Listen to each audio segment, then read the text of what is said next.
Hey everyone, I'm Tassenix, and welcome to Plotting and Scheming, the Grand Arena focused podcast centered around the top 100 of Kyber 1 for Star Wars Galaxy of Heroes. This is the Season 79 5 vs 5 preview episode. I am joined by most of the regular cast. Dagger might drop in later, he's just a few minutes behind, I think. We've got TJ. Say hi, TJ.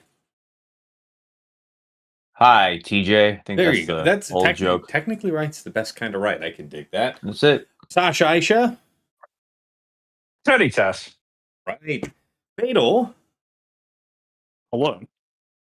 And for the first time in a while, we've got a special guest back. It is a friend of the show. I've guested on his a couple of times. He is a Kyber 1 competitor himself. It is none other than Scrybe Gaming. How are you doing, sir? And welcome. Thank you very much, Tass. I'm doing great, buddy. Thanks for having me on the show. Oh, yeah, very much our pleasure.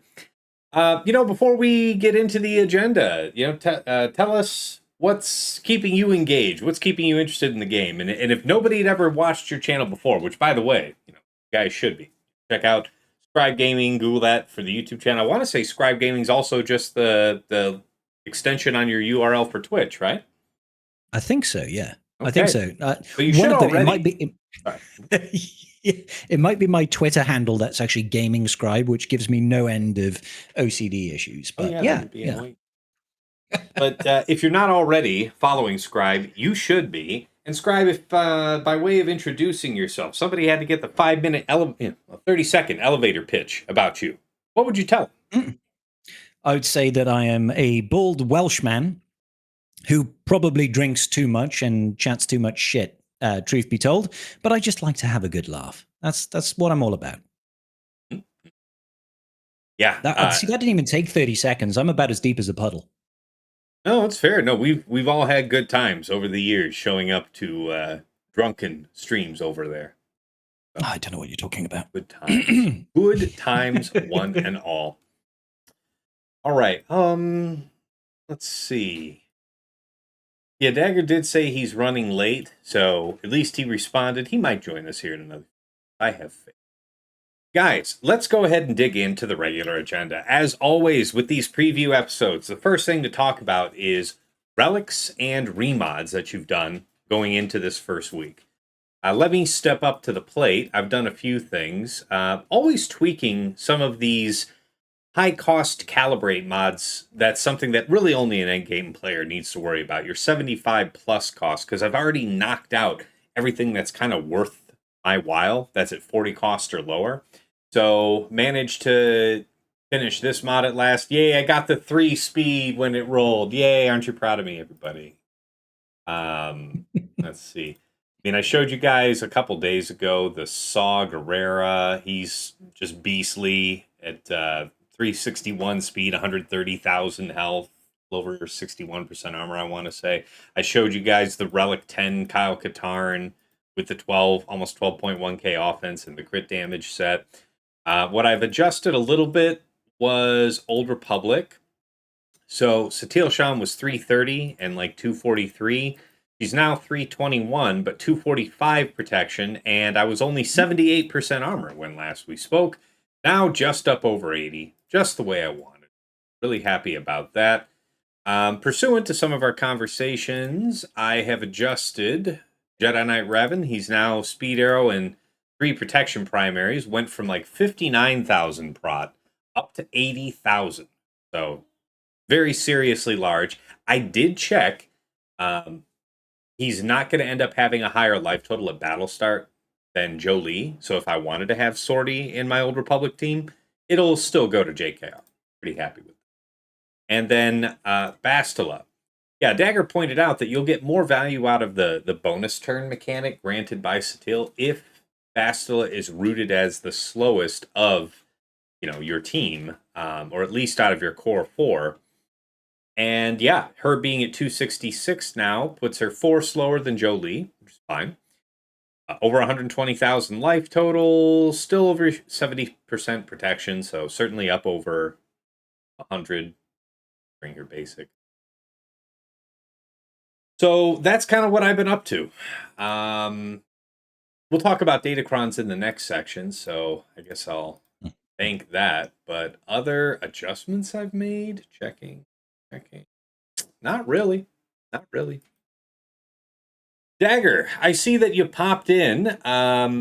We are really just getting started. We're on the first item, so it's a natural enough time to turn over to you. First, how you doing?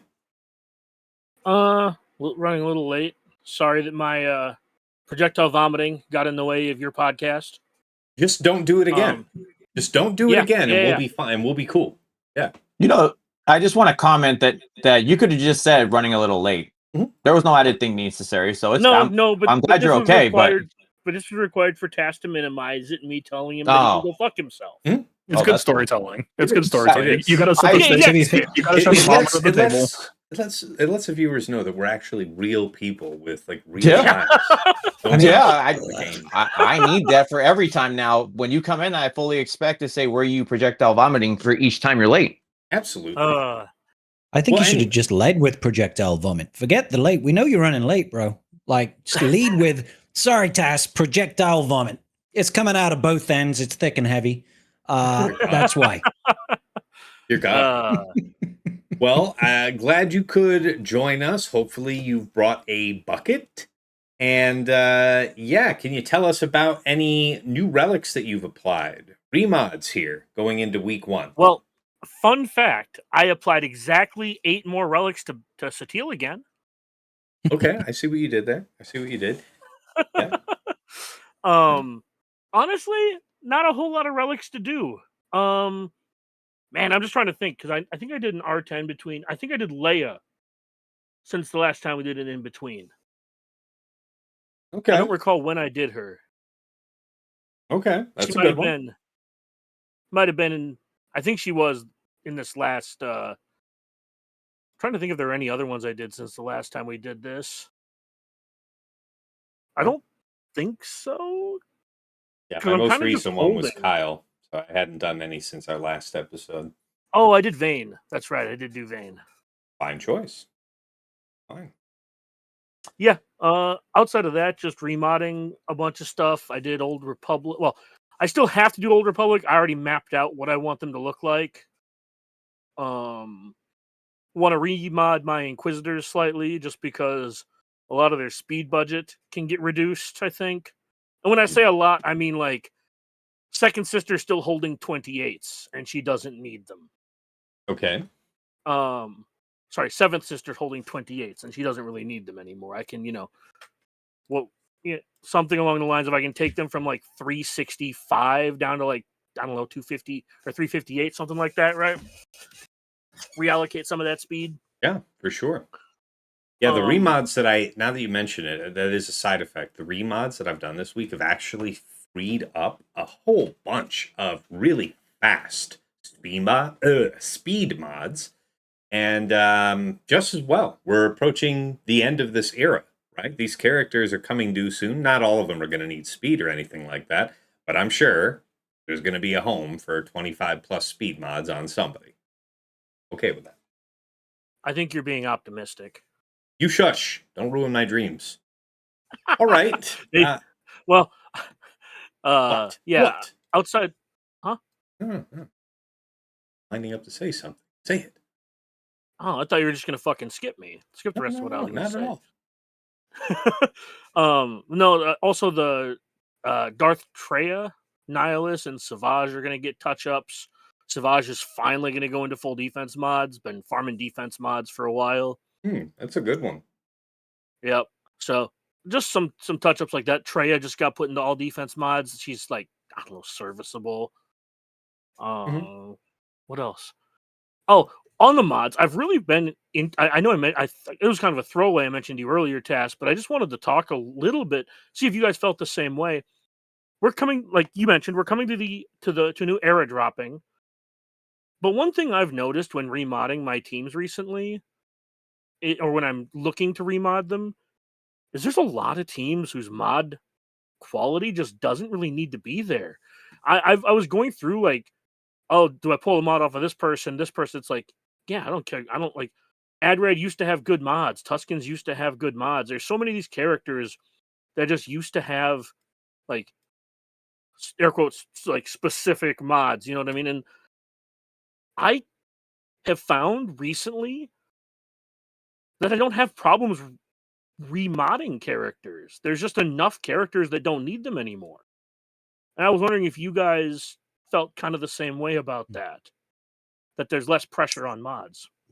I have felt something similar, Dagger, and I think a lot of that is, the growing roster, sort of quantity of characters that we've got with the same size table or zones means that just like, whether it's Tuscans or others, you have those on the margins getting dropped back. And so as I go on a mod hunt kind of through my roster, you start getting to old friends that you realize, God, I haven't dusted you off in a while. So like I've had that same experience, and it's not been as much of a drain on, or not put as much stress on my mod collection as I might have guessed. Yeah, that's the important part. Is not that I'm not farming new mods, not that I'm not building new mods, but I am finding that my mods, at least for the meta, I'm like not. I've frequently felt like, oh man, I need to farm XYZ, and it's like, nope, I can just keep farming, just keep hitting the defense farm, and everything else will work itself out because Tuscan Chieftain and Tuscan Warrior don't need to have plus 150, plus 170 sets. So yeah, it's fair. Yeah. I mean, the answer is that I pinch mods off of characters like that as needed, but that's why I'm always putting pressure on myself to continuously farm up new mods, because I like that in a pinch, if I needed to, which is extremely rare. But just the example of using Admiral Radis, like I still want to keep him in the more or less the same set that I've always had. And, is it more important than the newest meta character if I need to pinch a couple of those mods? Absolutely not. But I want to do that as little as possible.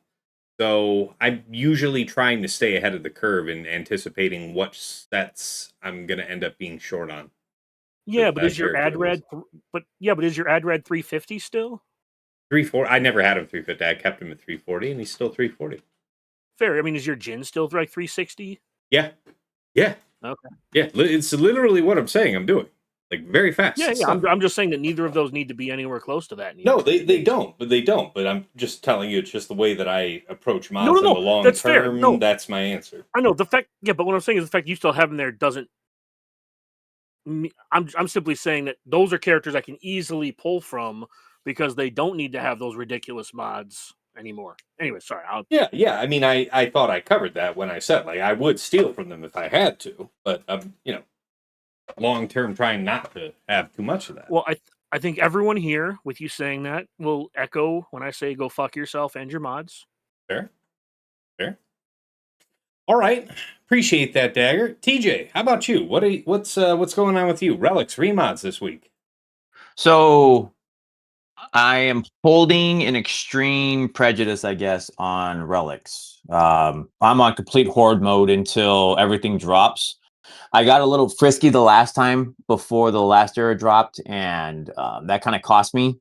So I don't see anywhere, like I reapplied, like Dagger said, I reapplied Satil right back to R10. But I'm a big fan of her, so I fully expect I'm going to be using her. And then when it comes to remods, I kind of do the same. I stopped at R9. I didn't go to R10. That's fine. I'm saying I went to R10. I love her though. Good I've man. been a big fan of hers, and I'll stay that way with her. I'm a huge fan of Satil. So horde mode on the relics. On the remods, I usually wait till the weekend before, but I kind of have a high level what I want to look at, like Old Republic. I'm also big. I want to chime in on the Balin team just to make sure that's locked in, because I don't expect that I'm going to be putting that in defense. So I want to make sure it's locked in and ready to roll. And then what's also locked in look like for you? What are you trying to do? it's just making sure that everybody's got the right stuff. I don't know yet. I just know that, like, I kind of wrote out for me my own high pitch elevator. Like I'm looking at like the teams that went like Bad Batch. I won't know until I really dig in this weekend, because I usually take those last 2 days before we're going to go live to really start chiming in. Oh, this team. Oh, I need to look at that. But for you pirates, I want to make sure that my team's locked in. Everything we've been talking about with the 3 characters and turn order and some of those other pieces, having the other 2 additional characters on the team for Vayne, just seeing if that's going to do anything. I know we talked about, Fatal talked about having a slow as balls, I'm going to call it that way, Pirate King and that attachment to Vane. So how does that look for my team when there's 2 additional characters? Can that really stop anything with SLKR? Bad Batch, just making sure my stuff is locked in because I really want to use them, and having all 5, I think they're going to be really good on multiple places. So just making sure that team's locked in and ready to go as well. All right, appreciate that. Good summary there, man. Over to you, Sasha. How about you? Now, I know you're usually pretty light on your homework here during the off week, but if you haven't really gotten cracking on it yet, what are at least, what are your thoughts? What are you mulling over? What are you planning to dig into? Sure. So yeah, the top priority really has been accruing for the era to legacy conversion that's upcoming. I should be clear, like that's mostly out of like my sentimental attachment to those characters in the Star Wars universe. I just loved Andor, so these new Cassian-led rebels and or rebels from Andor and the ISB. I am just making sure I sort of stockpile stuff. So I've been a little cautious. Um, I was out of the loop enough that I didn't realize they had refunded the materials for Satil.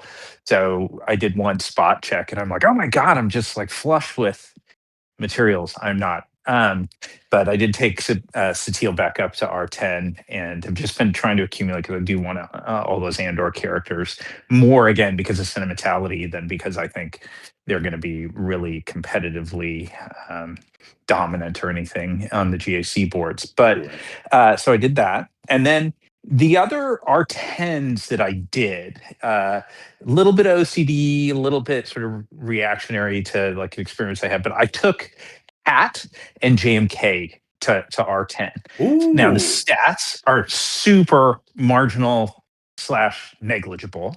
The Relic Delta aspect is really all that factored in for me. But that felt kind of meaningful. Like I'll tell you one of the things just sort of like psychologically that drove me to certainly do Cat, and I did JMK as much like OCD as much as anything. But for Cat, as I look at that extra investment, and it's because of Relic Delta, like when I'm in matches, like in a battle, and I really don't want somebody to be targeted or die. There are a few those characters that really come to mind. It's like Marin, if you're using, your mother, Talzin Night Sisters, you really would like Bausch to be able to survive. And Cat, because the JMK squad really feels like it's nerfed if Cat drops and you can time out on something. And I'm like, you know what? I'm just going to do it. Yeah, maybe I get 5% extra damage out of her, but mostly it's a little bit of extra survivability. And I think it's also just going to be part of like this recurring theme, and I've done it for a number of them, of doing GLs and their lifters. And she certainly falls into that category. So that's what I ended up doing from an R10 perspective. But mostly it's just Andor ISB. I am all in. Dig that. I'll want to ask this a little later, but I am going to be curious to hear if you guys anticipate any set types that are going to be in extra hot demand with the new era units all coming in at once. They do, which will be during this next season, right? That'll be live for week 2, is it? Or week 3? I said week 2. I double checked it was week 3. It is week 3. Yeah. Okay. Thank you. Okay. Well, appreciate you there, Sasha. Great notes. Over to you, Fail. Really quick question for Sasha with the R10 on Cat, because she was one that I was strongly considering as one of my next few. Does the fact that if she gets eaten by Jabba and her bulk not really mattering there, did that factor in at all, or was this more or less just you wanted to make sure that you had the flexibility for this team to actually kind of close the door, even if Cat was getting kind of focused? Yeah, it's a great question. I mean, there's no relic level that'll keep her from being eaten, but I have timed out on Jabba's where if there's just enough pressure applied and she ends up DPS pressure applied to her and she drops. So I just it should factor in because at least like some percent of the time when she is taken off the board in a battle against the Jabba squad, it's just because she was eaten and nothing you can do to mitigate that. But I felt it was worth it. I mean, I'm far down into my R10s, so I'm starting to get to like, pretty marginal benefits out of a number of them. I had considered retaining both those R10s to just go like all in on the new Andor stuff. But I'll probably buy stuff and do that anyway. You still But got, no, but you still got one in the tank for Andor himself. I have one for Cassian. I Yeah. figure he's earned it. Okay, fair enough. Sorry, Dagger. Anything else you wanted to ask there? It was a good follow. No, I was just curious if the couple of instances where her relic level didn't matter, how heavily that weighed in his decision. That was all I Yeah. really wanted to follow up. It's a great, and I will say a bit, which is why I think she was a lifter that I did after I did Apo, after I did some of the other Yeah. lifter options. So good. It's a good point, Dagger, for sure. Yeah, because I've already done Boosh and Apo. I'm forgetting who else I'd done. I haven't done Ben yet. But anyways, yeah, I'm with you on that. Like, I was thinking him over, because it's him and Ben. I think are two of my next ones. I just need to make sure I keep a couple in the bank because I'm not as flush as some of you guys, so I'm hanging out with like, I don't know, my 15 R10s. Mhm. So yeah, I'm not quite as deep down the R10 rabbit hole, which is also why I'm holding out on Satile until I know that she needs it to actually win a certain matchup. But anyway, sorry. Yeah. All right, over to you, Fatal. What are your relics and remods that you've been getting ready here for week 1? Yeah, as a person who is planning to go for the Andor era, I don't know if y'all have actually looked at the shopping list for things that will be needed 3 weeks from now, but Yes. most of my relic planning is white knuckle gripping my chair and going fuck, fuck, fuck, fuck, fuck, fuck, fuck. So that's been my planning for this week. Mhm. It's doable. I was loose hoarding, and I know it's rough to be told that you need 400 Electriums. I know 400 Electriums is not what it used to be, given the changes they made late last year, but it's still just like, boy howdy, we're gonna see how fast relic inflow goes over the next 3 weeks, because I know it goes faster than it looks, but yeah, woof. Yeah. Yeah, in terms of Andor R10s, I assume Cassian will be needed R10 for the resource event, so Yes. I am shoehorn assuming R10 for him. KX Security Droid sounds like a phenomenal R10, so he is a default shoe-in as those materials become available. Past that, nobody really screams it. It's like, maybe Vel because she's a squad tank, but she's not actually a tank, so she's on, I think, support scaling. So it's like, I'll have to double check their stats because, no, if I remember right, Vel, I am interested in being a damage dealer, but I want to say she had respectable crit chance. She's a physical damage dealer. Her crit chance is okay. It's 58%. So maybe. We'll see. I'm going to have to do some testing before I see how strongly I feel about that, because she does have some very interesting multipliers in her kit that, she's like a soft candidate, but it's like a very soft candidate. Yeah, we'll see. Past that, I don't know if this era really screams a ton of R10 action. Partagas gives you a ton of defense and crit chance and tenacity. So, that's kind of butting in on R10's offering lists, right? You get if you can juggle everybody up to rank 3, you're getting 100% crit chance for free. So unless we're look, Siege has been putting in a lot of Datacrons, I'd say 80% crit avoidance lately, and it's kind of been annoying, but realistically, you should just be fine. And so, yeah, I don't know. We'll just see how things play out, but I don't think Andor really demands that many R10s. Sure. So you're banking on relics right now. Probably not a lot going on there for you then until Andor goes live. But any remods that you were looking at this week? I am sitting down with stuff earlier than usual, but not this early. I'm still kind of just in the early stages of figuring out what goes where on defense, and then the remod happens next as I'm like piecing together angles. So from the 10,000-foot view, looking down, I mean, what are the broad stroke plans that you plan to look at later this week if you haven't gotten into the minutia yet? Sateel, I think, will need some retuning now that certainly my plan going into the season was Sateel Watt, and that was going to have a tendency to make matchups extremely easy. And now Old Republic has to be, they got to be built to take it on the chin a bit.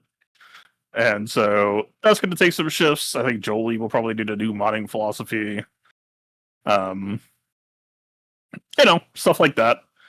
I got to figure out who I'm running 4th and 5th with Strangers to see if there's any way to...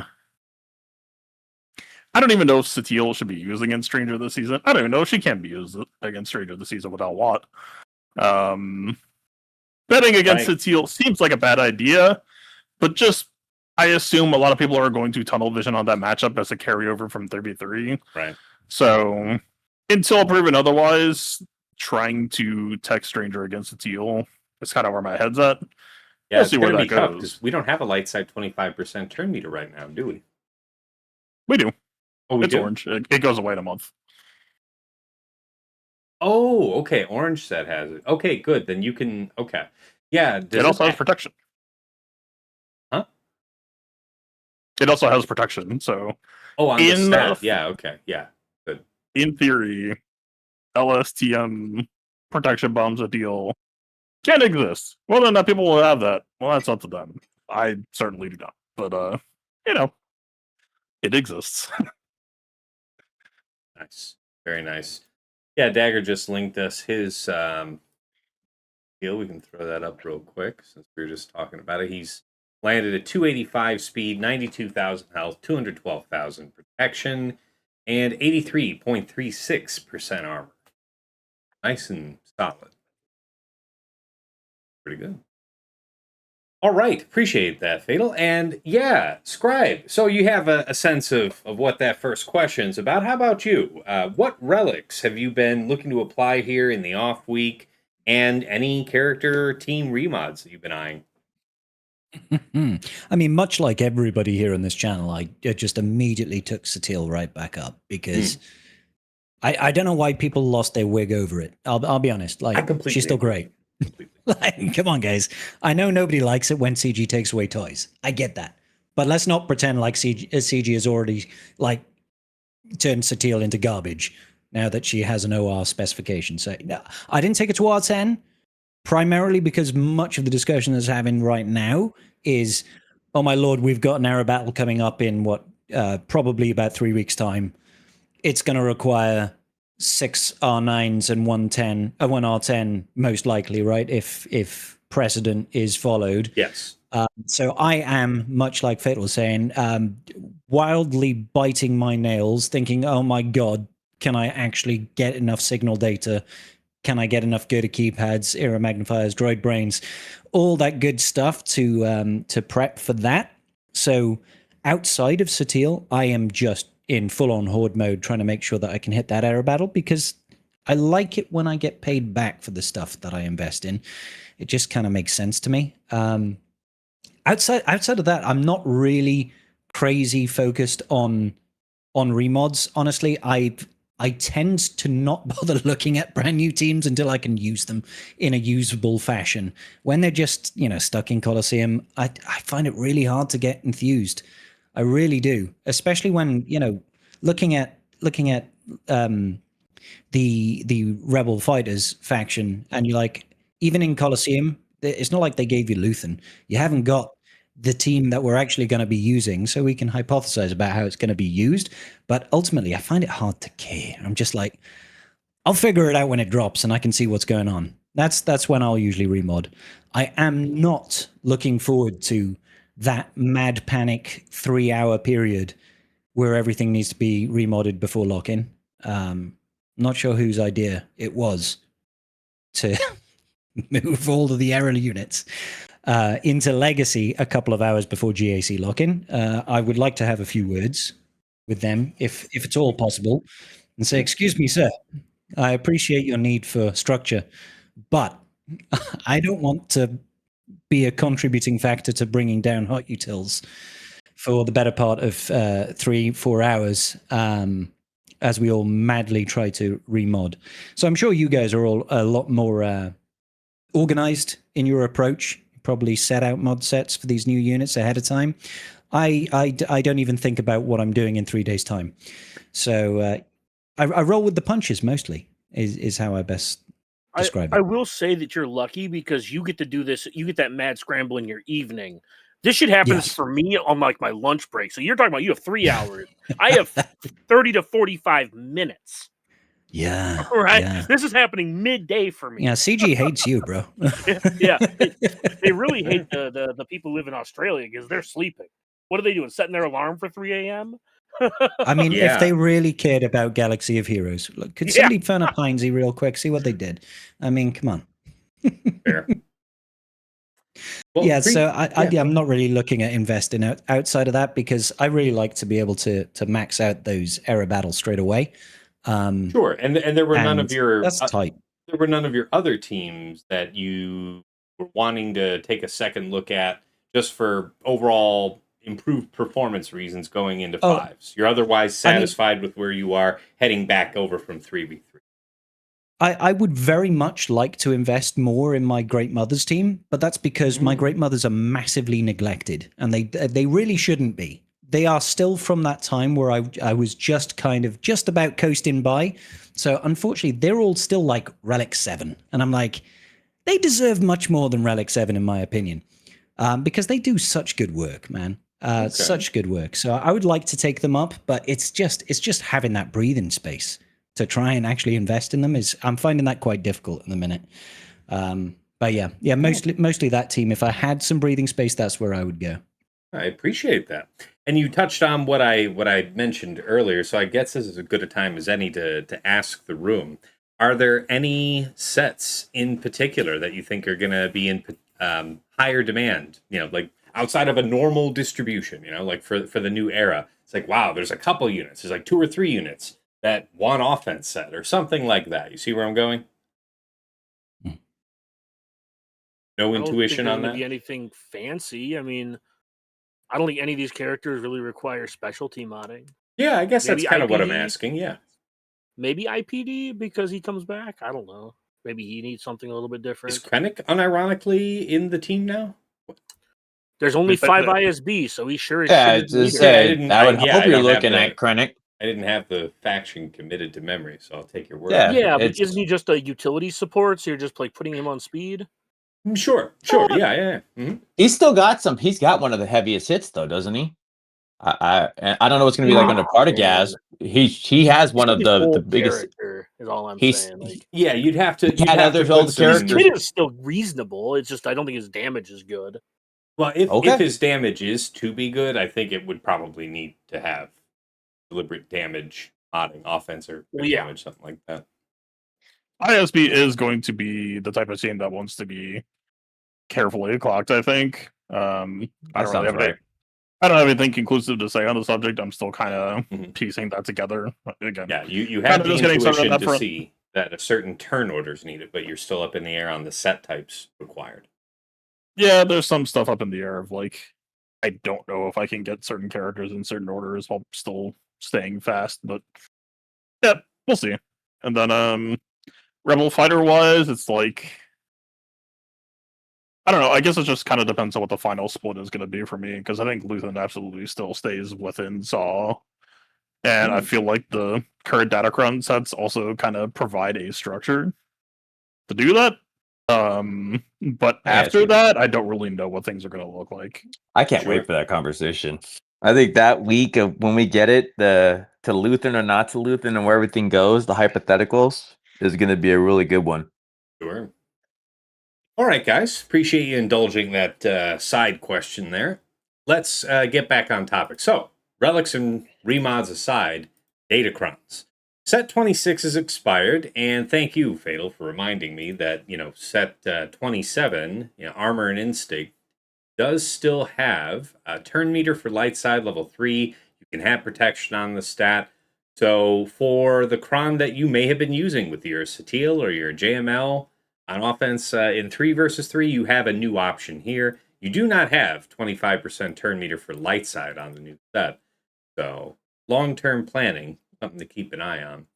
But as far as what I have been doing, by the way, I mean, we all kind of have pretty individual ideas about what we want to do with relics and remods. I think we're all going to be on a much more similar page here. So that first section's round robin, Scrybe. The rest of this is pretty free form. Everybody chime in when they got something to say, type of thing. But I will kick off by saying I, of course, wanted to make sure I got a Drogon Kron, and then just a couple options for Inquisitors. I did get Grand Inquisitor, and I did get Eighth Brother. I think, for the most part, I'll be getting more use out of the Grand Inquisitor, but the Eighth is kind of interesting to have. I'm not sure exactly where, but the stats came out much better randomly on this Grand Inquisitor Kron than anything else. Pretty happy with that. Health and crit damage on my Drogon Kron. I meant to have a different 3 and 6 here, but there were some requests here from the guild, so this is going to be one of them. And I might prepare a separate one, something else that I like. But there aren't really a lot of goals. It really was just those 3. And as far as what I wanted to have for week 1, because that's really the focus here, right, guys? I mean, not what you want from the set overall, but what was hot for you to have and make sure that you had set up here for week 1. So I'd say that's about it. I mean, aside from, long text, Inquisitor 6, Grand Inquisitor 9, I have buffs up level 3. I feel like if, turn meter would be pretty rare that I feel like I'd prefer that. There's probably a matchup or two that you guys could think of. But I feel like buffs up level 3 is my generic preference. And that's about it. Who's I next? got- GI Go and ahead, Drogon Dagger. are the only two week 1 crowns I think you need. GI and Outside who? of Sorry? that, it's Sorry? Drogon. GI and Drogon. Okay. Yeah, outside of those two, I just don't think anything's like, oh my god, I need to rush this. Sure. But having the ability to use the best version of Inquisitors and having Drogon that you can actually move around if you need to, like on a Saw team, I think is going to give you way more flexibility week 1.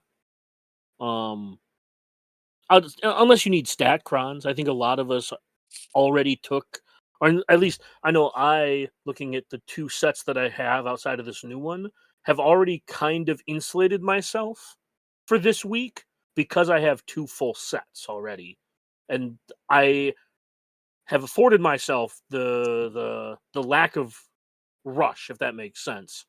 I think Because that's I've fair, by the way, because the stat profile and the offerings between this newest set, set 29, and the previous here, set 28, are very similar.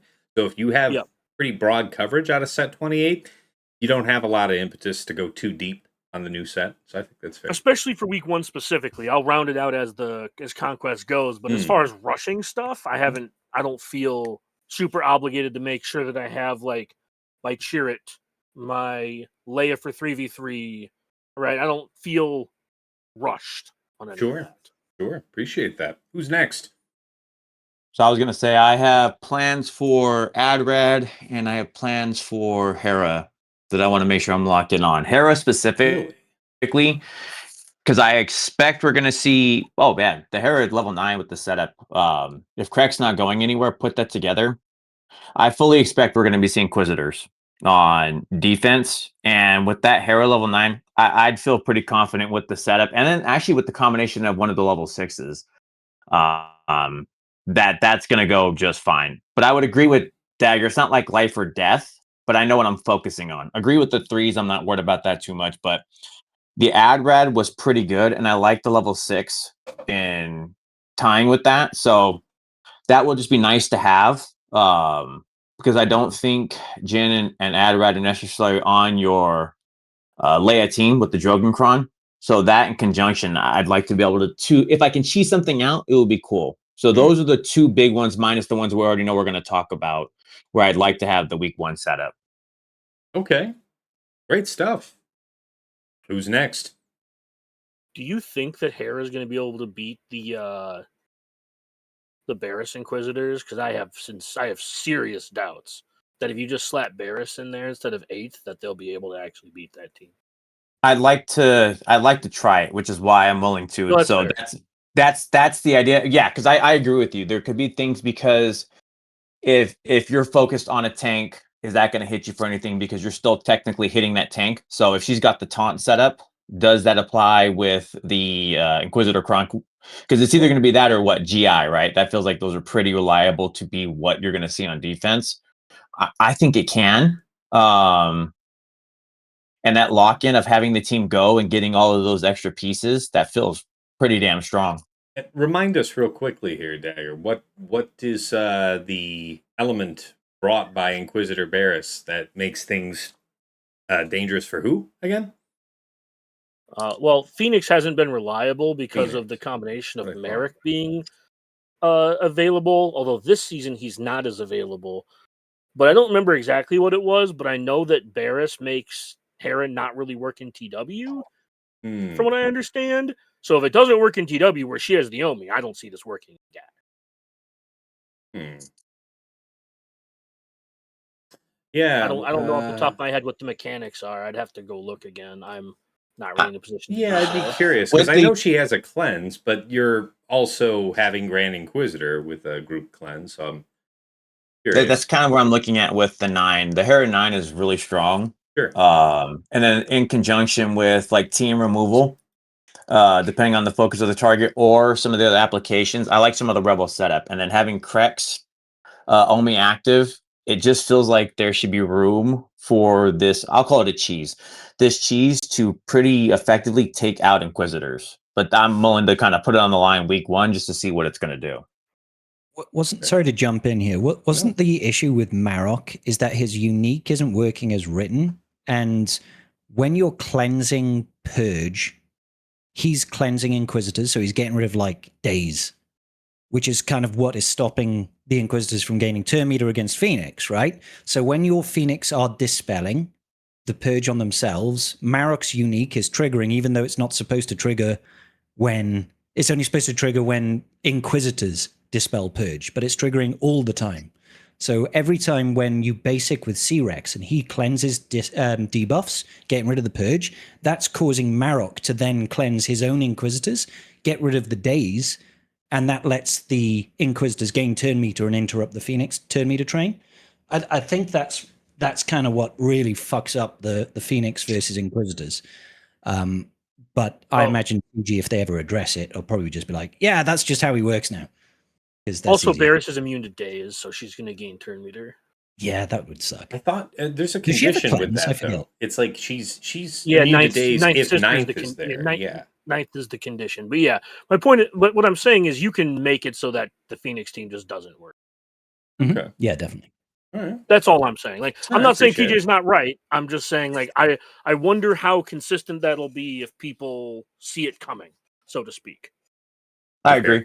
I don't think that's a wrong statement to look at it, which is why I said I'm willing to risk it for the biscuit because I've always been a Phoenix fan. So if I can make that something like that fly, but those are all like, that's why, if you're going to go in and do it, don't do what I'm saying to do because I'm willing to risk mine, not to say you do yours, because I'd rather say, hey, we've talked about it before. Hey, I tried it. It didn't work. Don't go do this. Or hey, this felt good. But to your point, Dagger, these were the conditions where this probably will not work.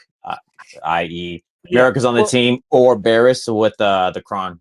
I know we talked about this before, though, TJ, and I'm all for having a Hera level 9, getting one before the end of this, just to make sure you have one, so that's an option. I was just curious about the rushing it part, but I do think you want it just as an option because it forces them to actually set a version that you can't Phoenix, which means it's probably easier for something else. Because cutting 7th does make that team worse. Yeah, that's a tough compromise to get the accommodation for Inquisitor Barris. I would just as soon stick Marok. Well, not really, because you're not losing that much damage because of the GI Cron. And Barris has the same like take the turn clause that she has, plus she's a healer. So you're not actually losing that much by losing her. My opinion, at least. Might be worth some experimentation. Yeah. Yeah. No, that's a fair insight. I'll Anybody throw out, else? one R9 that like really kind of drawn to, but I'm very prepared for it to disappoint this in this incarnation this season is the Chirrut R9, level 9 rather. We've seen it before. That's the 10% whenever they get a heal over time, and it's in any ally gets a heal over time, and Chirrut, based on his unique, any crit generates heal over time on rebels. So he just starts building a ton of those, and he can hit like a truck. The problem is, so I was very excited about that, but then when I was looking for complementary level 3 and 6, and we had it previously, and it had a really like complementary level 6 for rebels that they don't have this time. And I think the best level 6 rebel, the one that really stands out, is the one that gives crit avoidance, which runs totally counter to his creation of heal over times. But I was just so tempted. Like the concept that I really liked was high survivability, high defense. It would be a different level 6 than the crit avoidance. Maybe it's the special that creates riposte, and then putting Chirrut on that squad. And I just recall him hitting like an absolute monster. So if you had a ton of defense as a stat on the cron, so high survivability, and Chirrut's ramping up to, I don't know, like relatively quickly, he'll get like 300% extra offense. He can like snipe out a character. So that was one I was really drawn to, but I realized it's just not in its optimal form with the level 3s and 6s we've got. But You don't like the 100% CA and crit chance? I like it, but the problem is it runs totally counter to his level 9, right? Because he only he generates hots. I mean, he converts debuffs into hots when he uses a special, but he generates hots passively when he and his teammates are getting crit, right? So if you have Oh, the crit avoidance, like his sweet spot would be you're just generating a ton of different hots and you're super survivable. So let's say you got like 300 something percent defense on a rebel squad with Chirrut on it, and you keep hammering away, and they're tough to take out. But as you hammer, they are just getting more and more hots, and he's stacking his offense. And before you know it, he goes or he counters, and he just takes somebody out with one shot. It's just the crit avoidance keeps that from happening. Oh, that's interesting. And now that you got me staring at it here, thinking about Saw, of course, Saw's like a classic offensive counter for stuff like Queen, I guess. But a lot of us might be interested in setting this on defense. And just extrapolating from recent 3 versus 3 experience, a lot of folks like doing stuff like Balin to it. You were just thinking over what would be the most complementary 3/6 to go with that Chiricron. I'm thinking in terms of this 3, wonder if it isn't the Dispel.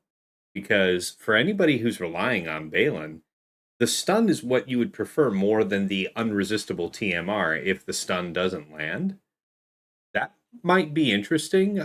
Otherwise, what did you kind of settle on, Sasha, for what you thought was going to be the 3 set here?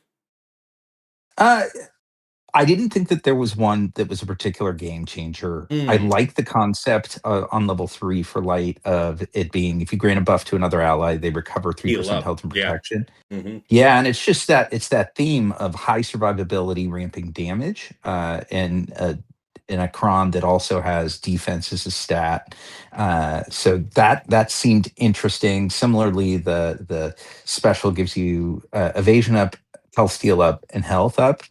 Those are nice. They're just none of those I feel like turn the tide of a battle. Mm-hmm. And then when I was looking at level 6s, I think I mentioned it's the special ability gives you riposte. And the nice thing about that is that you have Chirrut gets that high counter with as long as he's got bays out there. Right. He's got thick health and good counters. And Brush up on your offense modding on your Chirrut, right? We're talking offense yeah, primaries and a crit damage triangle, lads. Health circle. yeah. I mean, probably like a health cross with some offense. I don't think you're. All right. I yeah, don't mind that either. I don't mind that either. Yeah, I would think survivability, maybe a crit damage Tron, I crit damage, sorry, triangle. Hmm. But yeah, I remember him being a menace. But that was a different a different 6 and 3 for those. For sure. You know, I I do was like just the looking. healing level 3, and I think I prefer the offense and defense pen up level 6. I was Mhm. wondering why nobody was going to stand for that because I feel like this one's also really good. Like And that's the utility of the crit chance, the crit avoidance, the riposte, all that definitely well, makes and sense. the reason for it is because of Saw, because of Luthen. Because I agree with Fatal. I think that Clea is just going to slot into this team when she comes out, at least Mhm. initially. So I don't feel like you're gonna like under Saw. At least I don't feel like you're gonna need uh, a ton of help because Luthen and his summon doing so much damage. I feel like that's just gonna between the summon, man, the summon just does so much damage. Well, how I about think. you, Fatal? You got Sorry. any weight you wanted to throw on that? Mm, On the 3 and 6 that you like going with, potentially your Chiricron? I mean, when they get a buff regen slightly, all the light side level 3s are ass, but specifically Yes. for Chirrut uses the buff equal small regen fairly Strong well. I mean, synergy. Saw does as well. I call Yeah, it doesn't this strong, team but actually do a pretty good job isn't this why it's one of the preferred counters to something like Queen in that not only is it mechanically sound, like it's usually full banners. Am I wrong about that? Like, do we actually need this added restoration from this one?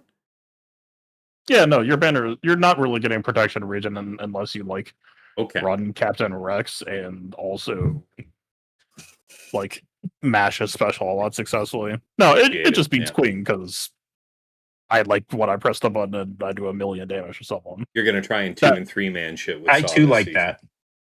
it's a Yeah. pretty good thing to be doing. I It's found. a smart answer if you're doing these offensive undermans the way you prefer. No, that's a smart response, yeah. I know people are big fans of their Luthen being 360 speed and also lip dick, but I'm gonna do me my way. What if he's fast and bulky and has offense? What if he was speeding towards his death?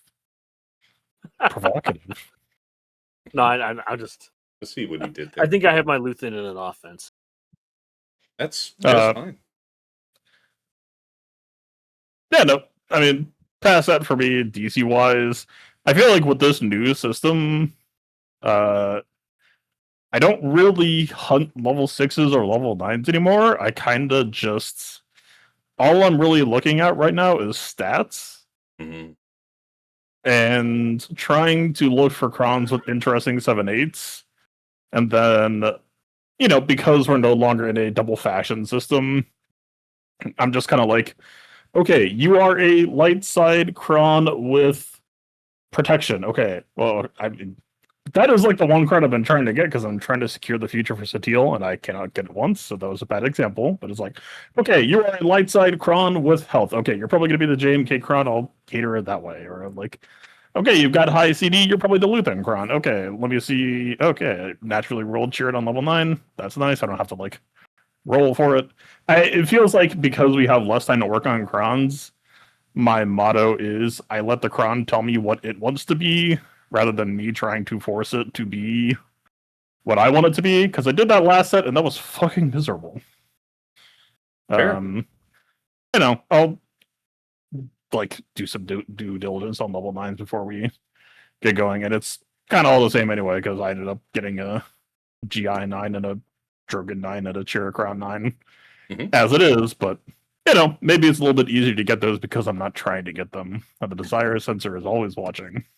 I gotta admit, the longer we stay in this new Datacron orientation where you're only having the 2 factions for the whole set, the more I like it, guys. Like I'll admit, the few crowns that I've rolled so far have been very lucky in terms of stats. I've re-rolled the stats only a few times across them all.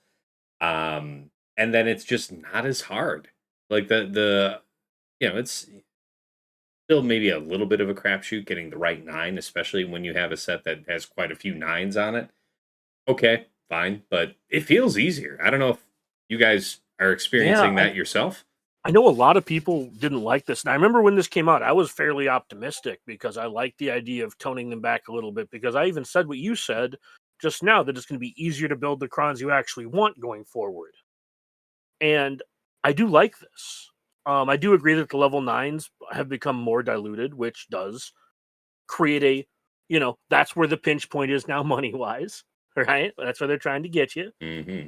Um, but yeah, I've really enjoyed this new way of doing things because I just go sit on sector 3 for a couple days to get my Mark 1s and Mark 2s. And I don't even have to like rush anymore because I went up to like 78 million data cache or whatever it is, and I'm never gonna cap ever the fuck again. So I don't have to rush to anything. I can just play Conquest. I don't know. This whole new way that they're doing this feels like it takes all the pressure off of building crons. And what Fatal said too, like, sorry. No, my experience has been kind of the exact polar opposite, where I found stats to be impossible to obtain, but level 9s have been like falling into my lap. Again, for those of you who don't know what the desire sensor is, the more you want something, the less it will show up. It's good advice for you with mod hunting and good advice for you with Datacron farming, because I do not give a shit about level 3, 6, or 9 at all. Well, 3 vaguely. I'll get preferential. Can I say how much I like that thought in terms of actually specifically mod farming? Like knowing that you're going for the set types and whatever else that you know that you generally need, but some people have their preferred character that they like to go in on and do all their mod slicing with. I have no such superstition. They have like, I really want to get this mod, or I want to get this, I really need a fast one of this set. I really don't do that much anymore. I just ride the wave every day, slicing up through mods. Where I am like that though, and Dagger knows this, I'm a crackhead about my go ahead and put your calibrates. mods on screen so everybody knows exactly why you're not looking for specific mods. No, this is real and it has to be genuine. Like, yeah. And I'm not superstitious either, but this is just hard raw science. And let me tell you, if it's 10 minutes before GAC lock and I desperately need mod space, there's 40 mods to sell, the hit rate on speed and good stats is frustratingly high in that moment, because one of that moment, I don't want the mods to be good. I am actively cheering for the mods to be bad so I can get them the fuck out. And then the hits just start rolling in, and you're just like, God, please. Just, Speaking of which, though, you've been doing better about that. It's been a while since you've been caught out, right?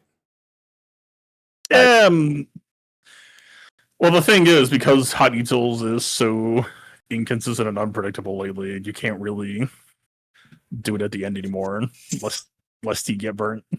And I touched that hot stove a couple times, so yeah, you gotta do it when you can do it, and better not to run into. Sorry, we are at capacity. Fair. I liked Hot Utils when it was less cool. Fuck server capacity. I appreciate that. Guys, before we move to the next topic, sorry, for taking us a little off the beaten trail, but any other Datacrons you wanted to give mention to that were high priority for you to either get from the new set or to replace from the outgoing set 26?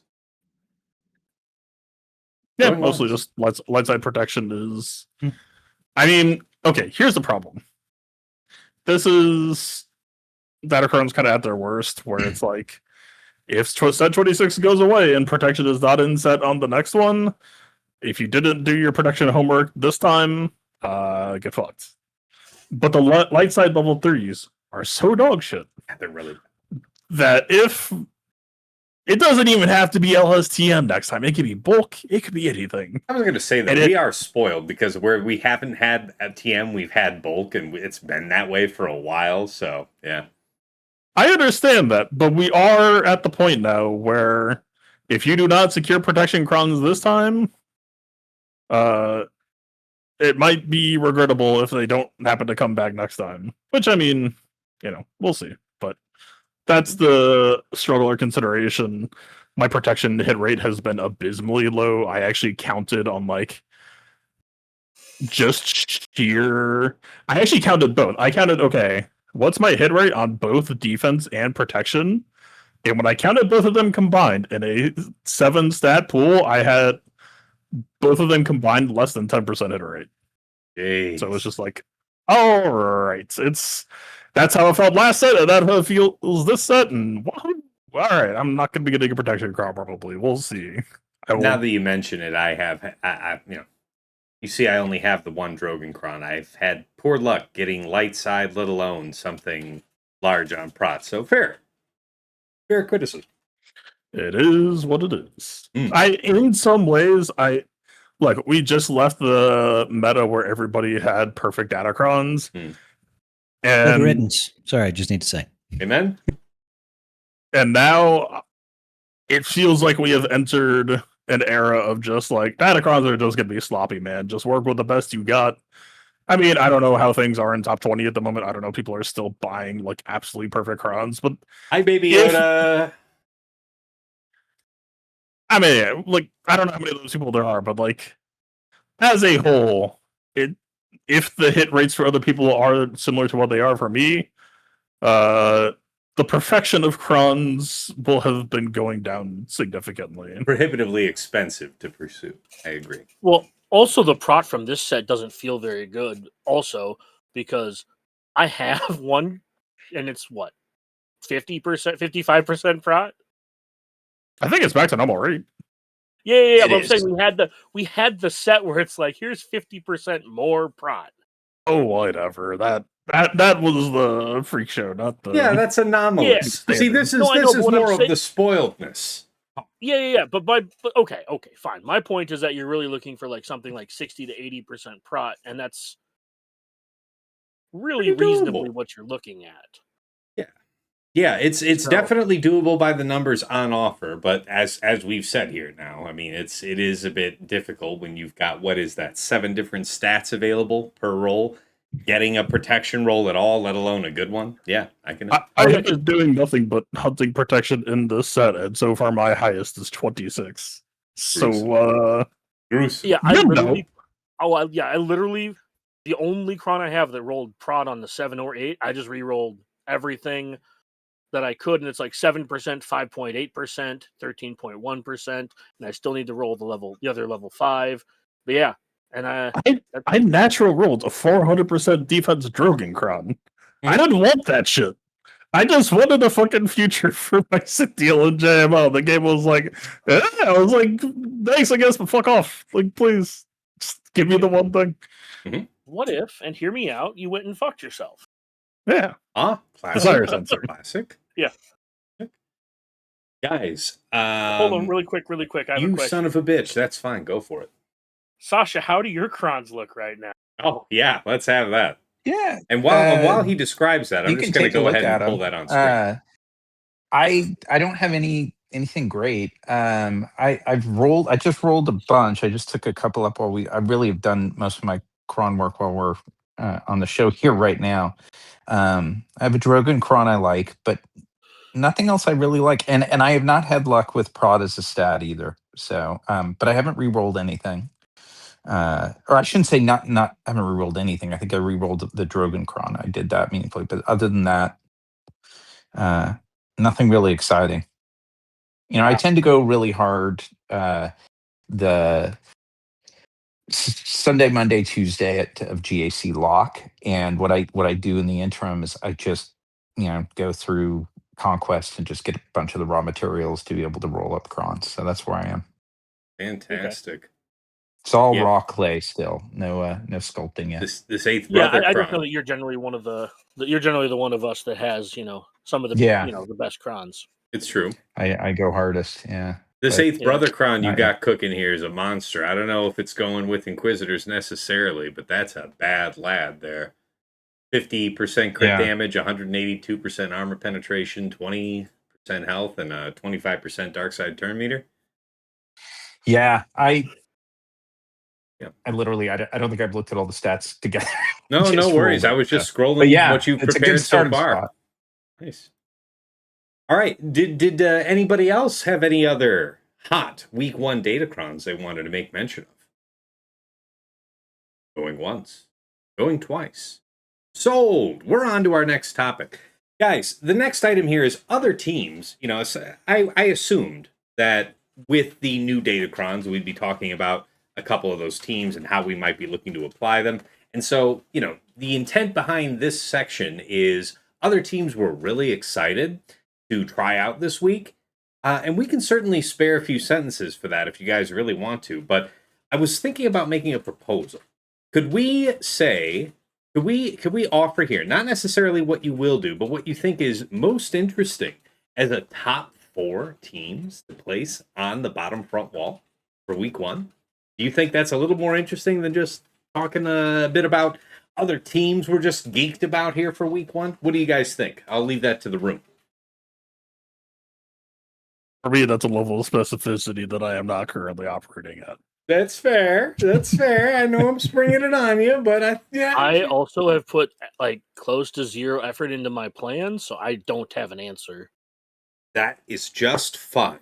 I think it's an interesting concept, and it is a little early, especially because at the time of this recording, folks, this is Thursday during off week.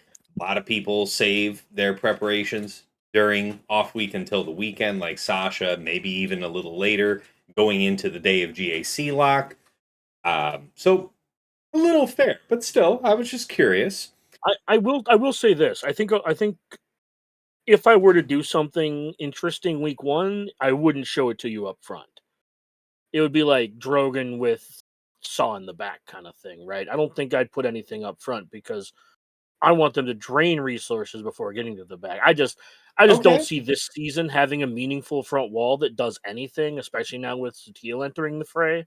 I like that answer. You're taking a step back from my question and saying that, the danger that you want to offer is behind the front wall. You want to set things that perhaps the opponent was used to fighting last season, or at the very least, they have an idea what they want to use, and then you have some notion to punish that in the back wall. I can see that. All right. Well, how about it then? If not suggesting teams, because we're maybe a little flat-footed for that one, how about other teams that we are just excited about in general going into this first week? Anything else Can we that talk about you're teams kind we're of not geeked? excited for? Go for it. Sateel. You're not excited for Sateel. No. I don't need another I win button. Thanks, CG. I will put this up against like Ray and just hit auto, walk away, and collect my win and just be a little annoyed that we have another I win button. You will not be hitting auto, not after the watch change. You will.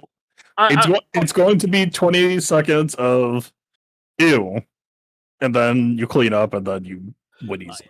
Real talk. slightly hyperbolic, yes. I'm mostly pointing out that like defense just I don't know.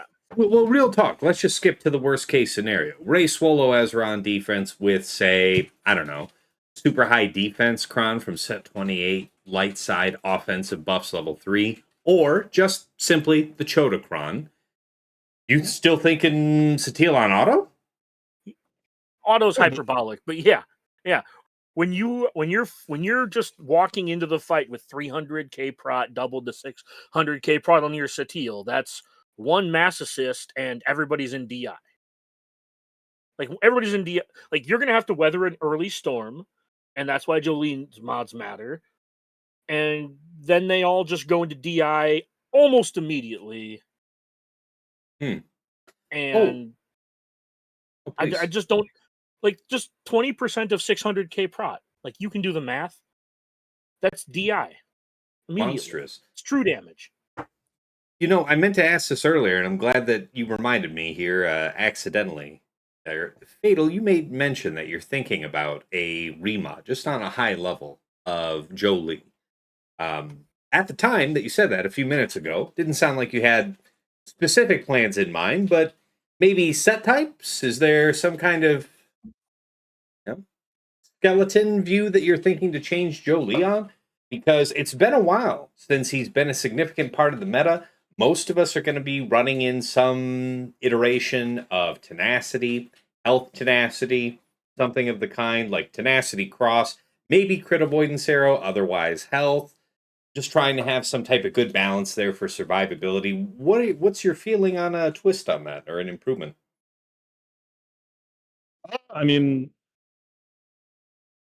it would really depend on what matchup that you're intended to go for. But yeah, I mean, you wanted to be fast enough to quickly dish out a revive, but healthy enough. Unfortunately, despite the double protection lead, his health to protection ratio is just so fucked in the health direction that really just might as well. And if you feel like sneaking some protection secondaries, go for it. But again, his pace is kind of rough in that respect. Yeah. And unlike everybody else on that Old Republic team, he does have a unique specifically calling out to just keep him in health. And I completely agree. I don't really plan to do any changes on Sortie because I think her kit is what matters more than her mods. Her mods are serviceable from whatever I've got her in. But otherwise, the only other character that I didn't really spruce up into higher protection for Old Republic was Jolie. So yeah, that is why I'm asking. I do not give two shits about that unique. If protection was better, my ass would be on protection. But Fair.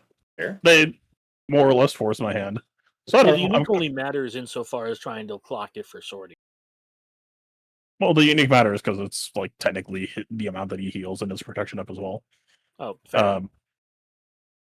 But anyway, I don't know. I'm just running like a generic blend of like, I think I'm like plus 15 armor, plus 40 tenacity, plus 140 speed, and just like slamming as much total health as possible with health primaries. So you said 140% tenacity. If I had to intuit the kind of sets you're thinking about here, we're talking about 4 tenacity, 2 defense, strong defense secondaries in there.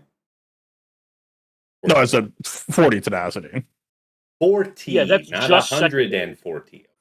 Yeah, so like the thing about Jolie is that if you can get his tenacity up to 100, which is about 60% ish, he gives himself 100. That's 100% crit avoidance. With an arrow is 135, and he gets 21 for his mastery, so he's 156.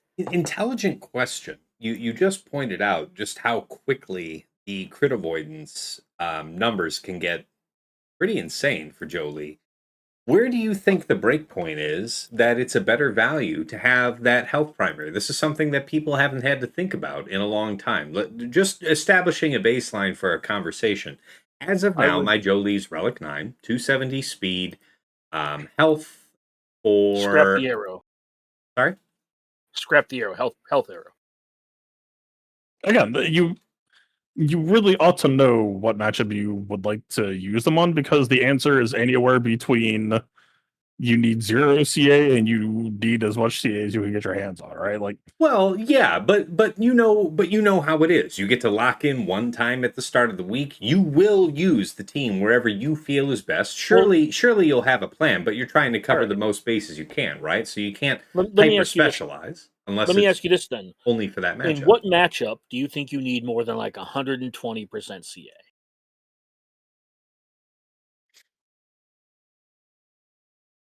There's only like one matchup that comes to mind. Are we going after Slacker or are we going after Queen? Neither of those care. Slacker is critting. He has 200% crit chance. I'm trying to think about who has like crazy Star Killers. high crit chance that I'm trying to counter out. Yeah, it's Stranger. Stranger because of Star Killer granting the extra crit chance. Okay, sure. It's like 70% crit chance or something. 35% or 70%. I didn't be. I thought it was like 100. Maybe I'm wrong. I think it's smaller initially, and it goes up when he goes Unleash, is what I remember. It's like, okay, but that's what I'm saying. The only team that I would really care about crit avoidance against is that team, but I think this team mechanically beats that team. Okay. Starkiller has roughly 130 base crit chance, and then it goes to 200 base crit chance at Unleashed. There it is. Thank you. So I think that, you know, when you get up to higher relics, you probably have more incentive to work with health. But if I had to, and feel free to correct me, guys, but if I had to guess, it's still going to keep with the conventional logic that if you have a tenacity cross, you know, regardless of the no, don't do that. That's bad. Don't do that. Oh, really? Tell us why you think the tenacity primary, by the way, not set type, but primary. Why do you think tenacity cross is a poor choice for Jolie? Because even at like R7, Jolie's going to be at like 100%, 110% CA with just like 5. Like if you get like 6% tenacity on each one of your mods, you're at like 100% CA. It's true. You know, I've got the calculator up on screen. So you get 100% tenacity from Jolie's unique. So I'm running at 227.26, and then you get half of that back as crit avoidance at battle start. So 113%. So the question Plus becomes, mastery, plus arrow. well, I don't have arrow because I have health, so that's why I'm making the point Yeah. of So mention. plus mastery, which is 21%. Okay, so certainly I more. think. So exactly, like unless you were, that's the conclusion I was drawing towards, is that unless you were really lacking in tenacity itself, you probably don't really need to consider the crit avoidance arrow. Does that sound like an overly broad statement? I'm going to default to fatal here. If you know you need crit avoidance for a matchup that you're planning to do, you're going to do that. Otherwise, I think for general use case, if you don't have a specific matchup in mind, I wouldn't lean into a corner case when Jolie's entire job is to not die. Yeah, and I take your point. I might look at this here later. If I had a health primary cross that had, I don't know, a strong a strong tenacity secondary, then I might run that and still be, very comfortable crit avoidance wise. So that's a fair point. 3x defense sets, 4x health primaries. Okay. Now I know you haven't dug into it quite yet, Fatal, but anything about that last comment from Dagger seem highly disagreeable? I just sent an image, or like this would also be Like, I'm just like, yeah, I know it's early, but this is exactly what the people would want to know. no, it's not that it's early. I just don't think it's that specific. I think just throw on a medley of stats at a reasonably well balanced amount, and it doesn't really matter the structure in this case. Unless you're just like, okay, some matchup is demanding full defense, which I don't think it is. Like if you're fighting Ray, you don't give a fuck about your defense. So you don't need to like hard commit too much on defense. You would maybe rather be on as much health and protection as possible. But I don't want to have no defense, so I'm at this like neutral stance. I'm representing like 170 minimum base tenacity after unique. I'm representing, plus 15% armor around like 72. I'm representing like 190,000 plus base bulk. I'm representing 270 speed. It's just a jack of all trades build. Like you can achieve this with any combination of sets, just depending on what your secondary combination is. And again, just to reiterate for the folks that are audio only here, he's got 4 defense mods, 2 health mods. It is 4 health primaries all the way around. 193,000 health. This would be at Relic what for you, by the way, just for context? I think my Jolie's at R9, but like... Okay. Yeah, that looks about right for the number we're seeing here. So 193,000 health, 270 speed, 70% tenacity, and 141,000 health. Sorry? Oh, that's total health. Thank you. Yeah. 141,000 health. Thank you. 270 speed, 70% tenacity, 74% armor. So... But I also just said a second image to kind of prove the point. I would say loosen the belt on a character like this. I don't think you have to be super... I gotta get the numbers right. Like, here's a secondary, here's another set. Yeah, I'm not telling people they have to go for this, but it's nice for them to have a sense of the ballpark that, I don't know, maybe you're thinking in general. You don't have to hit these marks, but if you were going to switch away from that more traditionally health tenacity build, it's nice to get your thought on it. I'm sorry, though, you were about to say. He just posted another build that's also like... Yeah, I posted a generic. second build, but just like... Sure. I literally just put numbers on hot utils, and I'm just like hitting automate, and it's like coming up different every time, because it's... Yeah, I don't... A slightly different spread. Oh, this is kind of cool, because... Okay, so you've got a set each of defense, tenacity, and health. Still 4 health primaries. Still hitting 270 speed. 137,000 health. About, 72% tenacity, 72% armor. So it's actually a little less than the one we just talked about, but it's, again, using, presumably, that much cheaper mods, so whoever you were robbing gets to keep them. Sure. Yeah, I like that. Point being, and I don't know, like, speed set versus non-speed set, I don't know, we'll see. Mm-hmm.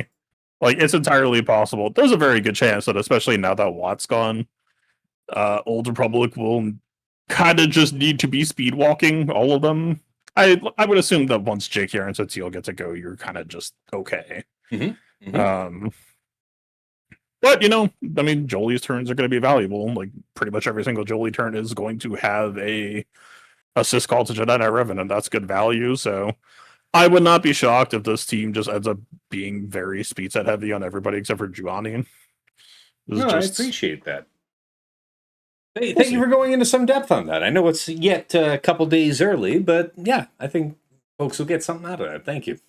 Also worth mentioning, like, it's been a while, so people may forgot that you can't remove Jolie's turn meter. So his tenacity for that specifically is not overly relevant. Fair. A fair observation. The tenacity is mostly just a CA conduit. But as has been said here a couple different ways, he's going to hit 100% CA relatively easily. Yes. Yeah, I'll have to reconsider that health prime, getting on that health primary cross myself. All right. Any other teams, guys? So thank you again, Fatal, for going down the road there. But yeah, any other teams you guys wanted to cover that you're excited about for implementing for week 1? I'm not really excited for anything for week 1 on defense. Mm-hmm. I don't know. Like week 1 is just so ambiguous to me because after how 3v3 went, I don't know if people still know how to play the video game anymore. So I'm pretty cynical about the immediate power level for week 1. I do have some curiosities for stuff I'm planning for the Andor era for week 3 in some ways, but that's 3 weeks from now. I mean, it doesn't even exist. Well, if I might be so bold, I don't know what you guys think about this notion, but 5 versus 5 doesn't help me prep much for 3 versus 3, nor does 3 versus 3 help me for 5s. Not like it was 6 months ago and all the time prior. I feel like, though the mods I'm keeping on the characters are largely the same, almost entirely, the way that I'm thinking about setting up the board is very different. So I don't get a lot out of that these days. I wasn't saying it from a prep angle. I was saying it because 3v3 made me put serious doubt on people's ability to play the game correctly anymore. Okay, fair. I feel like 3v3 is legitimately, and I'm not saying I'm happy to say this. I'm just observing it. It's kind of just a phenomenon. 3 versus 3 feels like the higher skill mode, which is kind of sad because you would think with 5 characters you have greater kit complexity on the team. But the fact that you have to execute to at least where we're at, I think that's a you thing. There is nothing you need to say that needs to be said in the middle of my sentence. So, like, the idea is, I feel like you need to execute, especially where we're at a degree where a single drop can cause you to lose the match, right? The consequences in 3 versus 3 are higher. Dropping a fight there, not only is it bad to drop that fight, but honestly, if you're trying to offer any kind of defensive challenge, then you having something in the tank to clean up your previous failure, your just moments ago failure, tougher and expensive to have such an option. Sorry, Dagger, you were about to say. Oh, I was going to say, dropping in 5v5 is far more catastrophic because the board's smaller and you probably just insta-lose if you drop. It is, but you also have more kind of in the tank unused because you have a smaller footprint, right? Yeah, I will say that in 3v3, and I was up in the top 50 and I'm back in the top 100, and pretty much everyone I fight, they place nothing on defense and it's not too difficult to outscore them by like 10, or they place a bunch on defense and then they lose by 150. Now, I'm not saying I'm quite to where Fatal's at, because I'm also one of those people who doesn't know how to play the game. But I do think that 3v3 is far more forgiving if you're just better than your opponent. All I'm saying is, if I post Saw Gerrera without a Kyle Katarn without a damage Datacron. Literally just defense, of which Nihilist doth not care. And 0 people think to use Treya in 2026. What are we doing? What is happening? I remember you mentioning this. Yeah, it's not unfair. I mean, you can't help that you get matched up against opponents that you're matched against, and if they're gonna do big dum-dums, then okay. Fair. It used to be this town needs a new class of cheeser, I think, is where we're headed. We'll see. When's the last 5v5 time will you test fought? this theory. When's the last time you fought one of them Phantom's Menace lads? Last week. They sucked. They sucked. All right. Well, fair enough. Fair enough. Who was it, by the way? I'm not pronouncing those names. It's all Chinese characters. I can't read that shit. Fair enough. I respect that. All right, guys. We have covered those items. Kind of a bonus audible over here to Scrybe. Before I move into our patron questions, kind of a bonus topic opportunity for you. Is there anything that you're coming into this conversation, a burning question that you haven't seen answered yet? Something that you want to discuss with us while we're all here?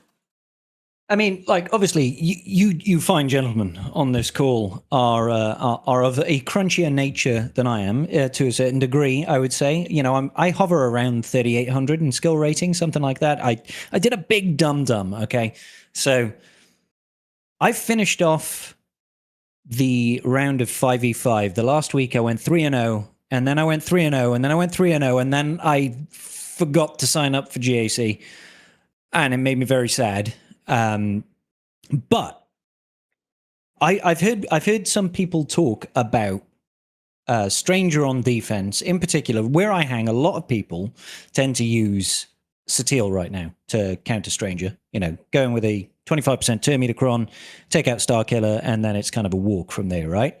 I've heard people say that you can just throw a 25% Termitacron on the Starkiller Stranger team with Maul, and it kind of fucks that counter off, right? It feels to me like that just opens you up to other counters for the Starkiller Stranger team. But what's your experience there? From what I'm gathering, you guys don't even use Satil against Stranger, so well, yeah, I did in threes, and as far as I've heard universal success, except in the case where somebody in 3 versus 3 didn't use a 25% turn meter, because surely so much depends on JKR going ahead of virtually any of the enemies. Like, I've seen it where if JKR isn't out there marking Starkiller and putting him down, Stranger looking at JKR can just, I've seen him one-shot some people's JKRs, which speaks to the benefit of bulking him up, taking advantage of the extra 100% protection.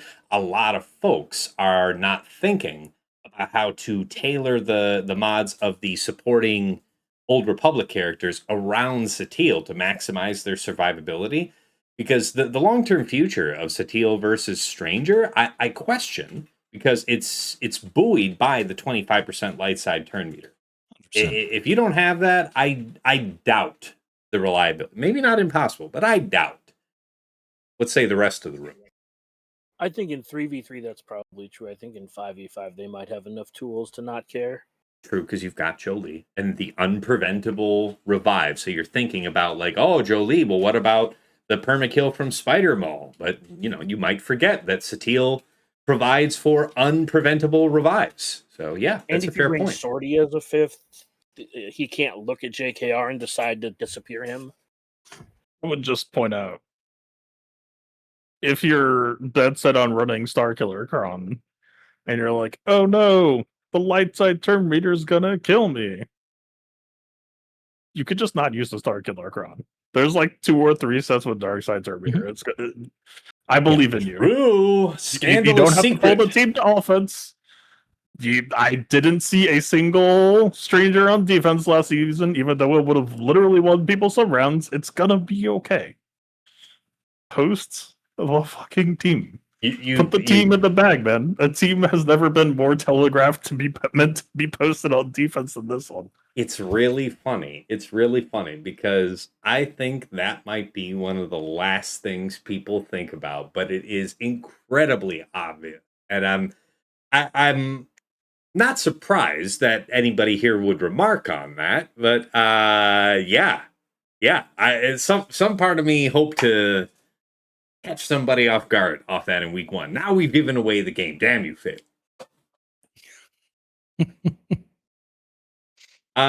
Sorry, back over to you though, Scrybe. Is this kind of answering your question, or do you have more to tease out of this one?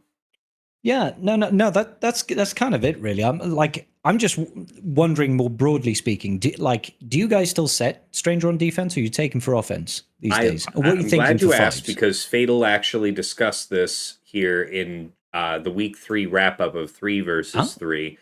You got a bumper on that, Fatal? My Stranger has never loved defense.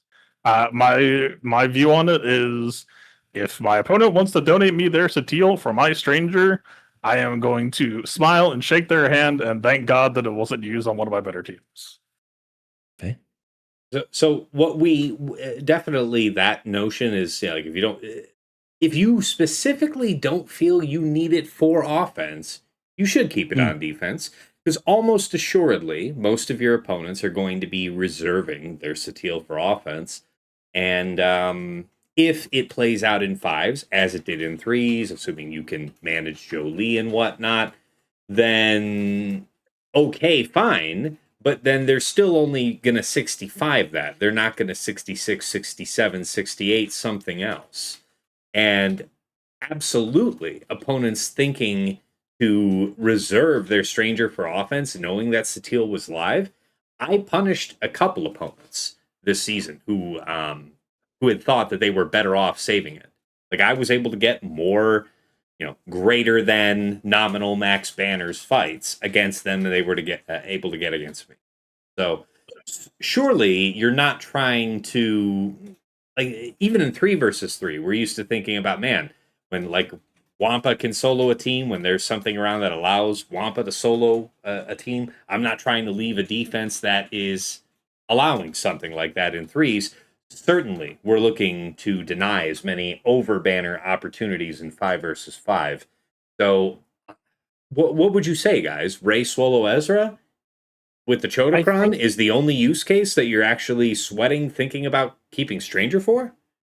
Well, 3v3 is much different than 5v5. And in 3v3, fair. I did hold my Stranger because Ray is much more dangerous in 3v, especially if you don't win the first time. In 5v5, I think you just have more tools. So, even though I pulled it in 3v3, it's going to be down, overwhelmingly likely down in 5v5 because I have multiple answers to Ray Ezra, because it isn't as much a menace in 5s as it is in 3s. So I think there's a lot of that kind of push-pull where we're talking about 5v5, and I don't think there's a good reason to save it in 5v5 unless you're scared of something. But I can't think of anything off the top of my head that would scare me into saving it, because it's not a good banner win. And it's probably 63 to 65, but I don't really care about that. I care more about, like you said, can you undersize with it? Can it get max banners? And there's just not a lot of utility in the banner equity on that team. Yeah, surely my question assumed that the value of Stranger would be to keep him on defense. The only reason to pull him up is if you felt you weren't otherwise going to be cleaned against something that you expected on your opponent's defense. And you're saying that you're not feeling it. You're not feeling that it's there. You're not seeing it for the start of week 1. I have a good answer to Vayne, and I have a good answer to Ezra. And once I have both of those, I don't feel like I need to save something additional. The absurdity of the situation is that we are so far astray from fundamental skills. People are defaulting to using Stranger Maul with Starkiller and losing or getting worse banners on matches. If you just did EP Mara Starkiller, that's a 57. If you just did the old fashioned, and I don't know what Stranger Maul does without Starkiller, but look, man, I'm sure it's not that bad. You could run OG Maul. Stranger will assist when Maul does stuff. It seems like a plenty good time. Hate Field Maul is a pretty alright guy in his own right. I think that team will do just fine. And you will get better banners, and you will kill twice as many teams. How about it, Scrybe? Any redress from you? Any follow-ups? This No, was no. your I item. mean, the reason I asked is it always feels, particularly in 5v5, like it's been brought up, I think it was Dagger was saying, it already feels like we have enough solutions. So I think I've just been so accustomed to seeing nobody set Stranger Starkiller on defense these days that it's like, am I missing something? I still leave him on defense because I'm quite happy to leave him on defense because I don't feel like if I took him on offense, I'm gonna get any more value out of having him on defense. It just feels like it's more of a headache to me, and I was just wondering if I'm missing a trick here. Explain to me why a stranger can't go on defense because it dies to Satil, but people Yeah, are posting that was- Vaycron. Yeah, it's. I mean, it's a dumb reason. Everything has a counter, right? I mean, And Yeah, then instead, they'll post stranger and then post some absolute dog shit that like gets soloed by Wappa or like just the absolute worst trades. And it's like, what are we doing here? All right. That's good. No, sorry. Appreciate No, that. that was it. Sorry, I was just saying it's good. Yeah. Oh, no, good stuff. Now, of course, if other questions pop up to you in the course of our discussion, by all means, Scribe, don't feel shy because look, I mean, I'm sure you can tell at this point in the show, we're just talking, yeah. So get in where you fit in, and if something jumps in, but I wanted to at least offer you a little spot on the floor to ask anything that was top of mind for you. Thank you. That said, I'm about to head into patron questions, guys. Anything else you wanted to quickly ask here for us while we do that? Because after patron questions, we'll get to wrap up the show and send you guys on out the door. Okay, going once, going twice into the patron questions. Go.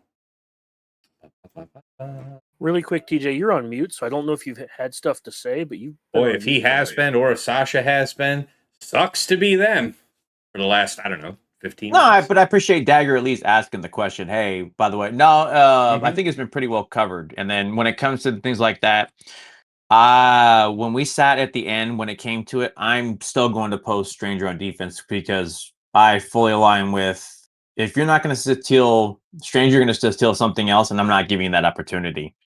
Stranger just feels like a defensive mechanic that you're going to apply. But I also agree with the comment that on the speed up, and then we have high defense. And it was called many times, there's no real tank on your Stranger team. So a 25% with a high amount of defense on your Stranger team feels like a good place to play it. Yeah, also Boom. Sasha said why he wouldn't be around, why he Yes. was going to be. So I was just checking in on TJ, who's been quiet for the last half hour. I appreciate it, man. Thank you. Yeah. Fair enough. I just imagine him screaming into the mic, like, why aren't you guys fucking listening? Just like veins popping, hulking out. Speaking of random bunch of noise that nobody wants to hear any of, first question here is from Dagger. Was the show dubbed PNS because Tassenix sounds an awful lot like ass and dicks? That's a fine question, Dagger. As I responded to you at the time, a nice gif of Salt Bay, you know, with banning somebody. Here's what that is, guys. You see that on screen? We got the ban there for Dagger. That was my response to that at the time. So if it wasn't clear enough from that response back then, Dagger, please kindly go play in traffic. And now we'll move on to the next question. Love you too. It's like a giant bag of dicks. Okay. Yeah. Which also rhymes with Tassenix, by the way. I thought It's fair. It's fair. There are regrettable coincidences, but I'm keeping the name. Damn it! It's been this. That's a cool one. All right. So first question here from Heratran. Thoughts on Satil and initial ideas of what she could beat, excluding the Stranger in 5 vs 5. So fine question, guys. I think a lot of us will be keeping her in the pocket in the highly likely outcome that we see some form of Stranger on defense. Who are other likely targets? You can use her to overkill any number of things, so let's not mention anything trivial, but who feels proportionate and or aspirational as a target for Satil? Ewoks. She's my go-to for Ray. For Vayne? I said Ray. Oh, for Ray. Okay, well, you got a lot quieter all of a sudden. I don't know why. Oh, sorry. No, she's my go-to for Ray Ezra, if they set Ray Ezra. Oh, Okay. Now, are you going to be dropping Juhani for sortie in your 5 vs 5 composition?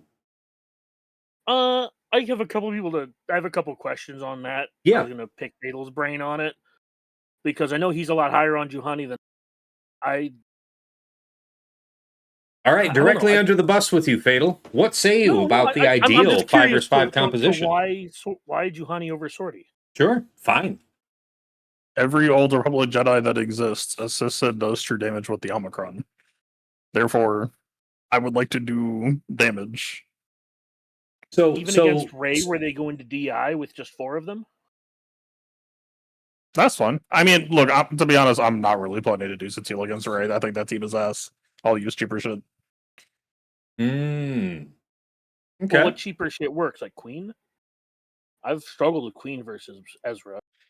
Queen or maybe Zori. Depends on how spiteful I'm feeling. Finn Zori versus Rey Ezra? Yeah. Wow. That is a very spicy meatball. It's pretty damn easy. It's just, I don't know, it kind of fell out of the public conscious until recently. We were just like, oh, yeah, that shit exists. I actually would have, if it weren't for the Andor era ending, I would probably have R9'd Finn and Poe before a lock just to help their survivability pools a bit, but I don't think they're going to be getting checked that hard right now. We'll see. Now, obviously, I have a perfect memory for all things, especially counters from seasons ago. So obviously, it isn't me that needs to be reminded. But for anybody at home that might be listening about using something like Finzori to counter Rey Ezra, what are the quintessential elements of preparing that team that make that tick for you?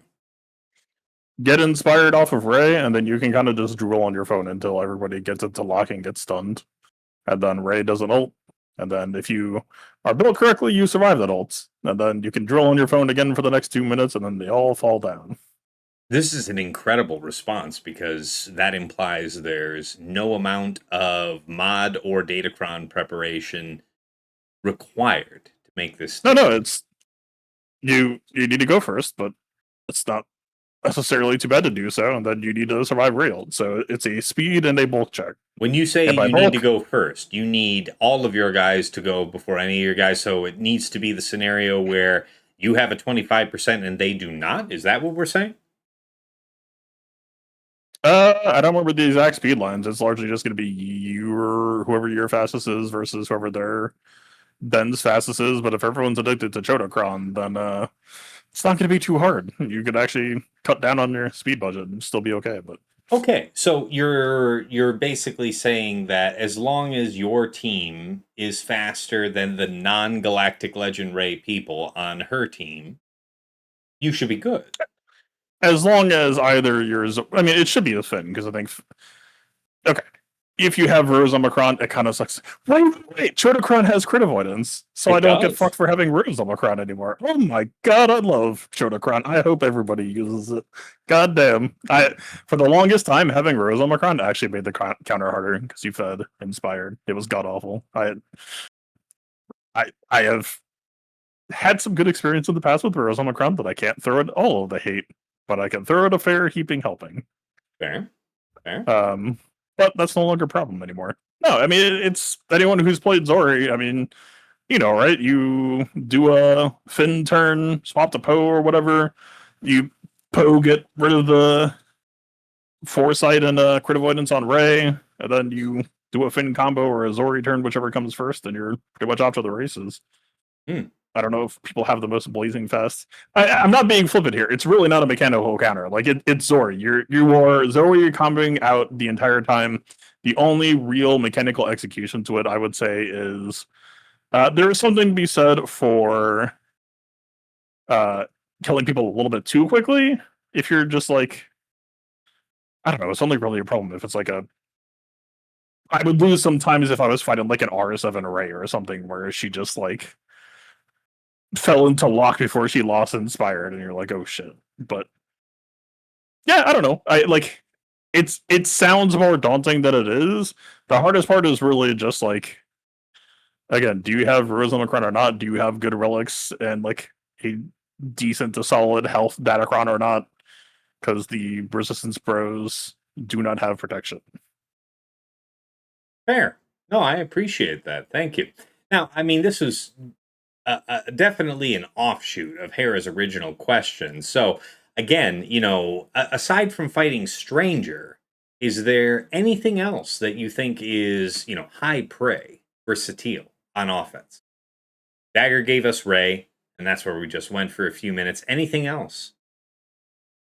She's so strong that I don't feel comfortable using her against anything.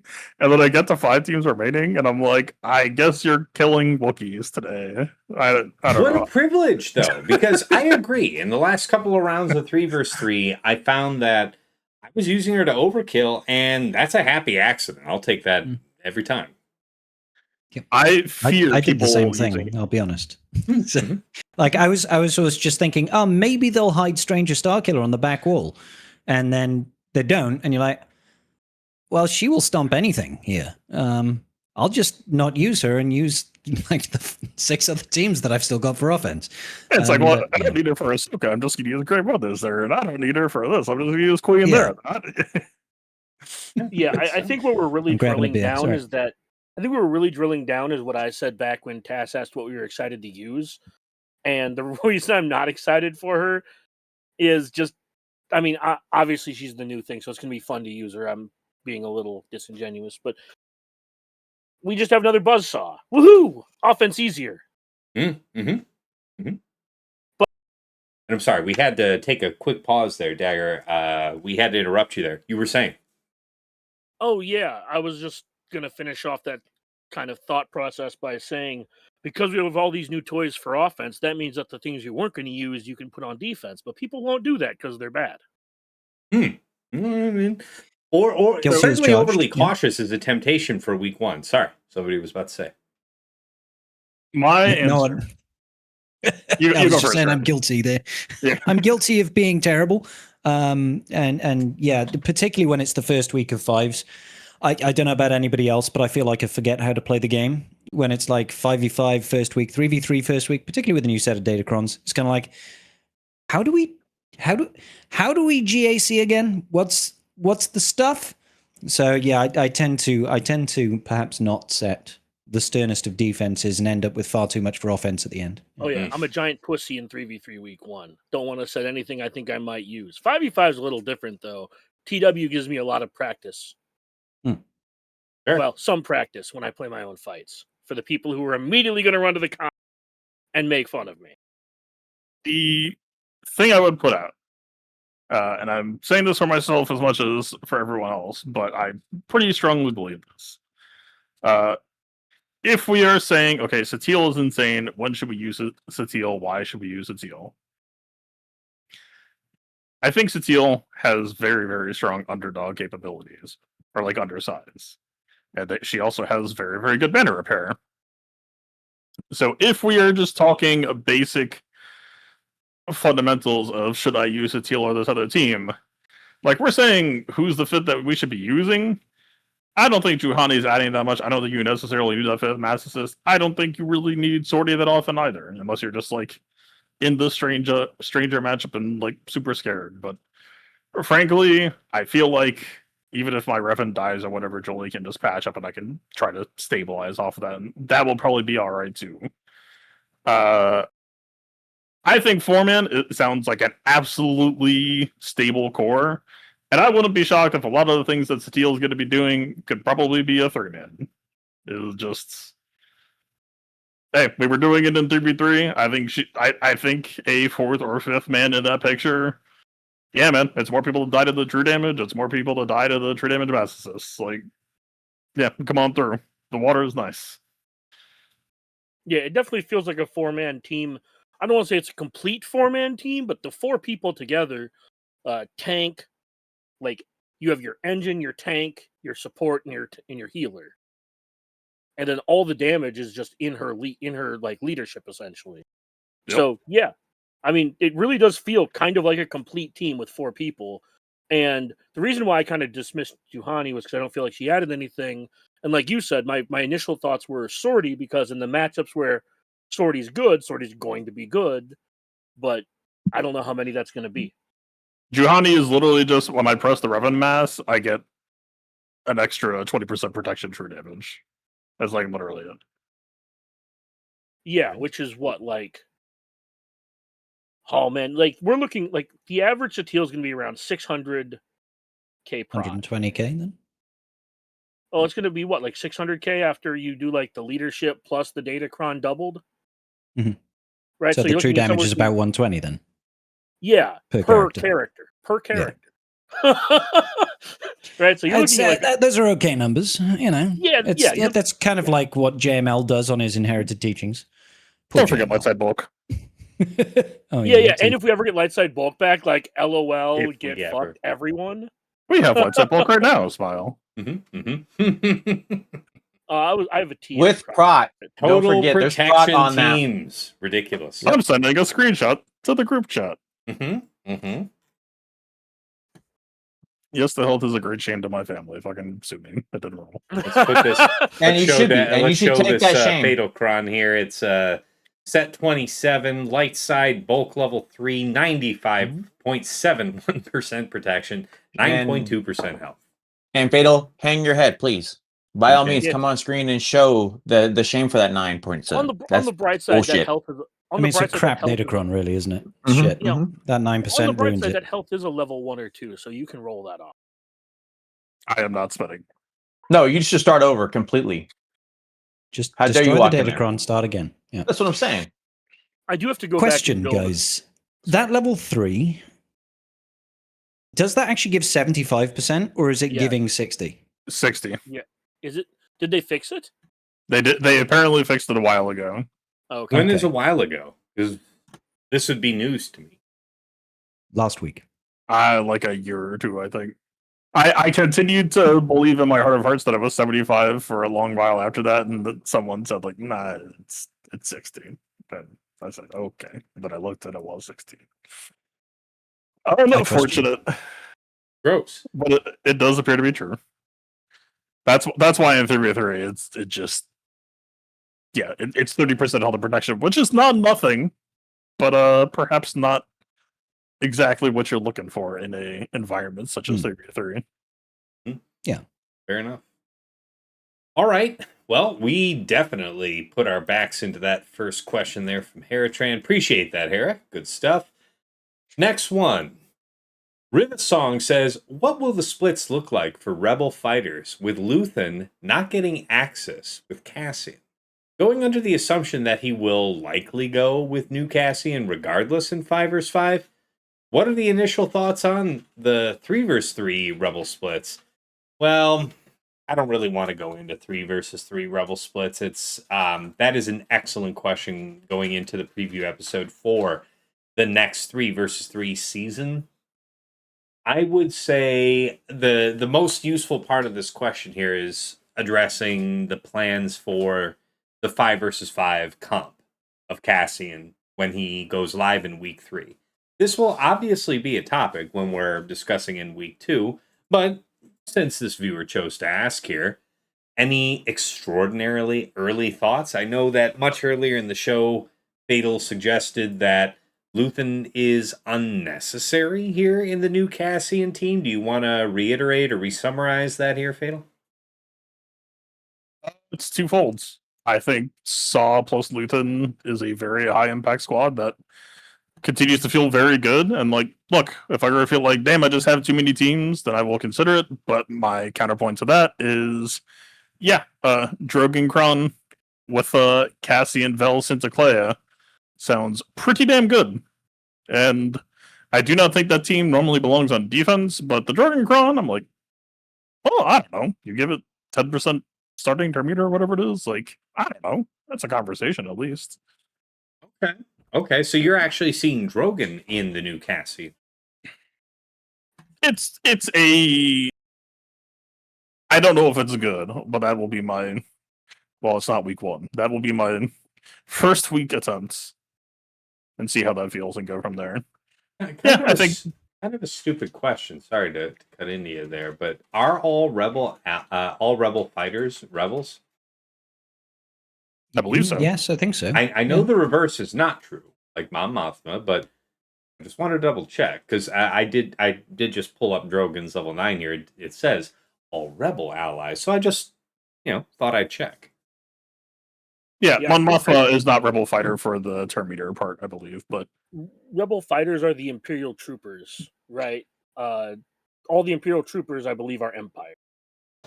I would expect this to be the case, and I'm not surprised to hear you guys confirm it. I just thought I'd double check. Yeah, I just filtered through. All the rebel fighters are rebels. Thank you Okay. kindly, Well, Scrybe. the one I wanted to know about and bring up, I thought it might be fun, is the turret level 9 talks about the leader being rebel fighter, and Mm. the Chase combo. I don't know if it's going to be good or not, but it would still be interesting to see that Chase goes on the casting team, because I know the two ladies are monsters on the setup. So I would wonder if that has any merit come the week 3. Yeah, I was gonna say I plan on doing like Chase, Luthen, Clea on Saw. Hence why I said it's going to be. I think it's going to be a fun topic of discussion when we come up to the point of actually having them and seeing what gets to happen. I Oh think yeah, it's but going I'm to be a different than long y'all. one. I won't have Cassian. I kind of skipped this era. You bum. This era's not good. Like I don't need more offense teams. Yeah, well, that's what's on offer. So, Yeah, but I don't have to buy it. So fuck you. okay, so fine. Don't have +1. Tell that to CG, Don't have bro. +1. I mean, come on. Yeah, don't have +1. All I want from previous. CG is a team that can be put on defense. I was And I about don't to think either say, of these teams can be put on defense. You bum. You asked for too much. Pretend. How you dare pretend that adding +1 offensive team to the board doesn't mean that you can add one previously reserved offensive team to the defensive board. I can't. You just have fear in your heart. You don't It's want not a to 1-for-1. displace the It's least not a- of your we have- teams. We have talked ad nauseum about how you're okay placing dog shit teams on defense, and I'm not. Like I don't really have teams that I can cycle off of offense like that. Not with that attitude. That's what I have to say. How about the rest of you? Yes. Yes, dogpile this man. Boo this man. Thank you. Boo. Very good. But no, I did buy Clea. Clea looks nasty. Yeah, he's super fun, even in And I Coliseum. don't really need the R10s either, which is the other You reason take I that didn't back. really buy He's fun. this era. All right. So maybe so what? We're talking Cassian, Clea. In the case of Drogon, so you got Drogon in there. Who's the final two to round that out? Probably the two chicks. Velcinta. So Velcinta is very good. I don't know how good they're going to be on defense. Is my one reservation. And your hope is to apply this team, going into the week 3 of this season. You want to see that on defense, or you're curious to test it? Yeah, day one I'm posting with Drogon Kron on defense. If I'm not convinced of them on defense, Drogon's not going on the team. Yeah. It's going to take some squadron to theory crafting, but I have some strong suspicions about how characters like Vel are going to perform that could open up some team building possibilities. There might be like a use case for trying to pull Jin into the squad for a swap for a certain combo. Yeah, we'll see. But it's, as Scrybe said, we're just kind of waiting for Coliseum to fuck off. Then I will have better answers. Oh. Honestly, I think this team is going to need help on defense, whether it be a Kron or someone else, because I feel like they kind of lack reactivity. So I think there are some ways to just kind of punk it out. So I like the idea of Drogon Kron if you're going to want to set this, because he at least Han shoots first somebody, Yeah, because Douglas without Basin Drogon also Kron, strong. please do not post this team. Yeah, that's kind of what I mean. Is this team just feels like it lacks reactivity and will just get punked out. Yeah, I gotta say, you might look at this and not necessarily appreciate that the 200% max health is disgusting enough, but the immunity to ability block when a classic counter to rebels or rebel fighters is often Inquisitors, bad times. I like Remember that the max health only is there until the end of Drogon's first turn. Until believe that's how that okay, works. that I'm glad It's you not- point that out because is that the case? Because the plain reading of the language would suggest that each rebel ally would maintain these bonuses until the end of each of their own first turns. But you're saying once Drogon takes his first turn, the magic is gone. I no, thought that worked. it's each of their first turn. It's a Is it? 1-turn Okay. duration, basically. For each It's of one them. turn from the start Okay. of battle. Okay. Okay. Fair Well, enough. thank God, Yeah. because that is how it plainly reads. So glad it follows. All right. Yeah, I misunderstood that then, but yeah, I still stand by like they have one turn of I guess you can't one shot them, and then they all follow, unless Drogon's there.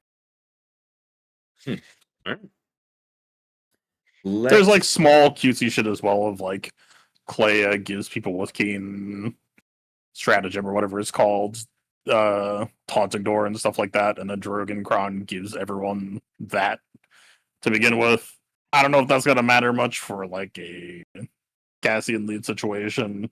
You could maybe try throwing that under Saw or whatever else, Leia or what have you. Hey, It's does a anybody- small interaction. Does anybody else feel underwhelmed by Cassian's lead? No, I don't know. I think it was very good. Yeah, I don't- actually think it's really like it, man. it's once been once it fun. went locked. Yeah, Oh yeah.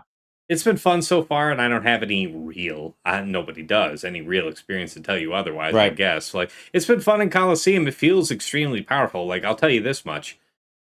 Spoiler.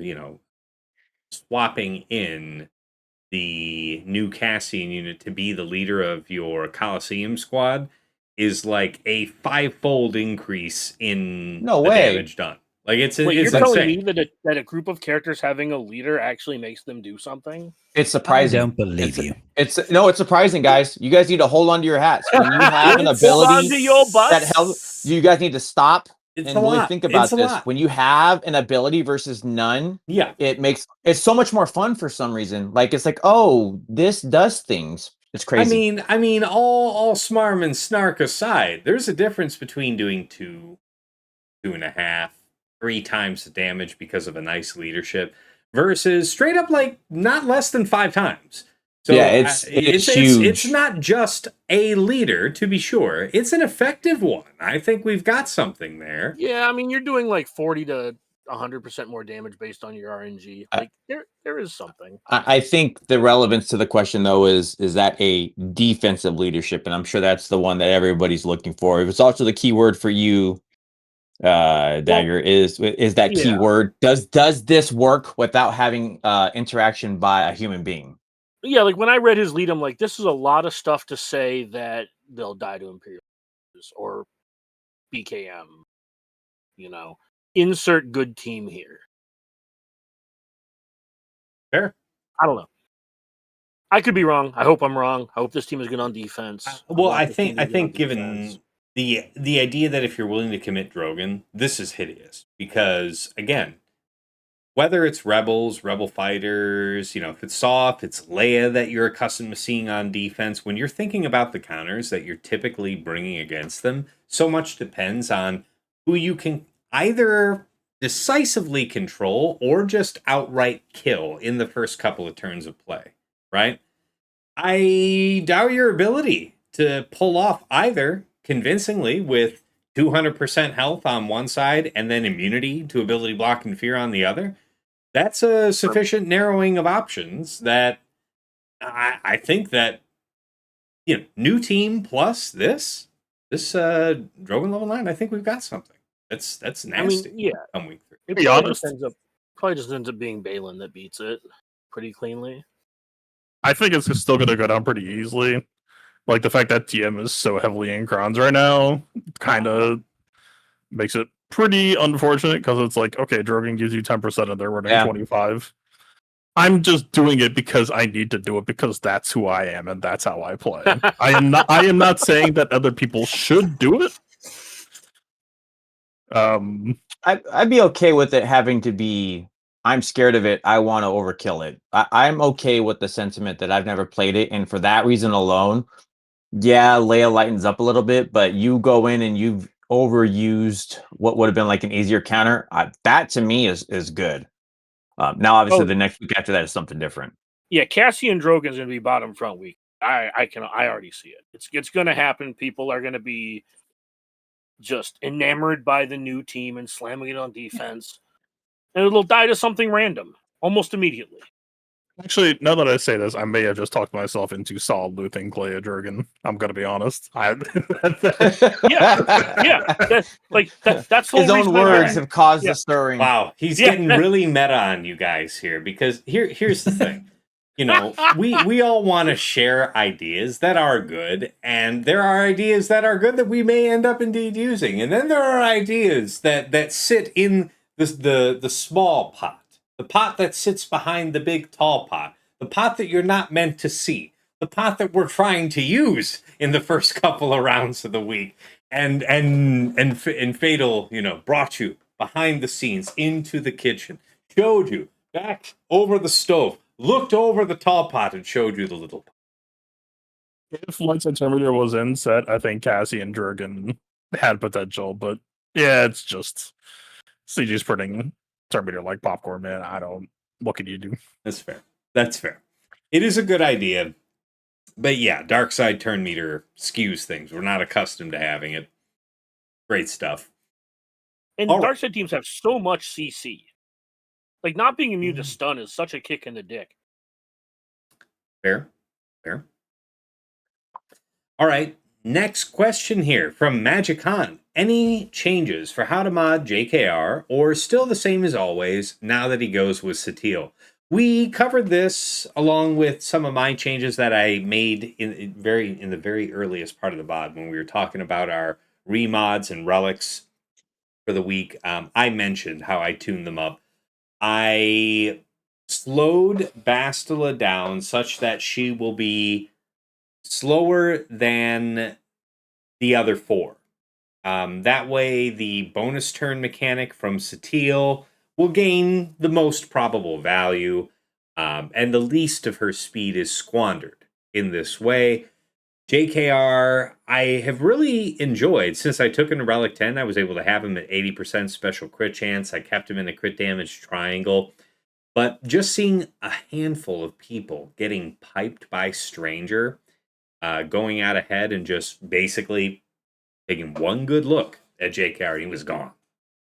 So by choosing to put him in some more protection, I increased his protection by 20,000. So it's a speed arrow, 3 protection primaries. And that's kind of my brief summary on the core trio, guys. I mean, I guess I also raised Satil's armor to 80%, still keeping her over 300 speed, over 240,000 prot. You don't need to be that high a prot. I just had some crazy secondaries to work with, so I did. What else do you guys have to tack in on that? So, sorry, Tess, is that Relic 10 you're talking on the Satil? I do have Relic 10 on Satil, yes. I do. Push your JKR pretty much as fast as possible. The team doesn't give itself any speed, and JKR is the catalyst because once he goes, he starts feeding turn meter. Sure, but kindly speak in terms of contrast, because a lot of people might have had JKR reasonably fast, maybe close to 340. What are the deltas you're looking for to maximize the cast of characters under Satil? Well, I mean, I think I summed it up by saying make him as fast as possible with the 3 primaries. Mm-hmm. If the fastest you can make him is 330, that'll have to be good enough. Mine's 346. One of my stretch goals is him at 350. I have like 67k prot, I want to say 66 or 67k prot. It's not maybe try to get a little bit more out of that. It's definitely a minimum of like a 335, man. I know we talked about the joking where it's at, but to help Dagger's right on floor is you want a 340 to 350 in my opinion if you can be there, but you're no slower than 335, man. As where we're at right reasonably now, fast as possible, 3 prot primaries. It's going to vary per person. Yeah. Like TJ said, 335 is probably the floor. For sure. Satil was like 285. I don't think her speed is like amazingly important. Now, Fatal could be right that you just need the team to be super fast, but the gap between her being like 285, 290, and her being like 330 just doesn't feel meaningful in any of the fights I've done.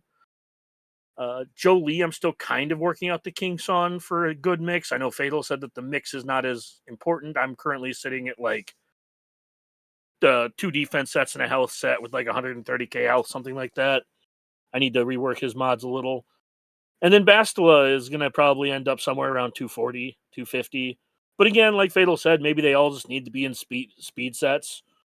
I'll cross that bridge when I get there, but I think for the most part, the team's going to function. The TLDR is Jedi Revan fast, load Satele with prot and defense mods, prot primaries. Bastila speed doesn't matter, and Jolie on health. So ever since the Satele rebalance, I did start to have a thought. Definitely for Revan, I don't know if it'll translate to anybody else. So Satele has clauses of like fall below X% health, and she'll like reactive taunt and stuff like that. And I do wonder if there's something to be said for, I don't know if it's switched from protection to health. I'm kind of just going to have to look at my mods because it might end up being the sort of situation where, like, oh, this is a health primary with really high percent protection. Well, I don't know if percent protection is even good on JKR for how bad his base is, but I mean, you get the idea, right? Oh, this is a health mod with really high protections. Maybe I'll slap that on. And oh, this is a protection mod with really high health, so I'll slap that on. But yeah, if we can't just slap in Watt and take control of the match immediately, and characters like Revan cannot fend for themselves and are super squishy otherwise, like I don't know if there's maybe something to be said for pushing up his health pool to try to get the reactive taunt to at least like, you know, when that kicks in, you'll wrestle control the match a little bit. Yeah, I used to have an 100k health with like 30k prot, 35k prot, and I wonder there's a reasonable like I wonder if that's like you said. I wonder if that's good. I think that's a good call out to at least keep in your mind when you're doing your fights. I'm basically going for the maximum of both, of just like, you know, I'll cut down to 330 or 325 or whatever, and I'm just kind of trying to crank up the total health, you know, combined health and protection as high as I can within reason. Yeah, fair. I tried to kind of thread that needle myself. I wanted to be at least 340, and you can see that with some effort, I hit 80k prot. That is a reasonably tough mark to hit, even at Relic 10. And then I added about 11,000 health and had about 73. But like you guys, when you see that art on Satele's Unique, I want to say, where it's like each ally, when they hit 25% health, if you're talking about a character that is prop modded, that actual amount of health is something that could potentially be blown right through. So I think you're right, very much right, to want to mitigate that risk as much as possible. You know, prioritizing protection, perhaps, but tacking on a good amount of health besides, solid call. Yeah, Yeah. I'll have to wait to see how the team plays out before I make any decisions, but I definitely had it floated to me yesterday about going back to health primaries for the exact reason Fatal said. So she taunts when they go below 75% health, and then there's a savior below 25 or 30 or whatever it is.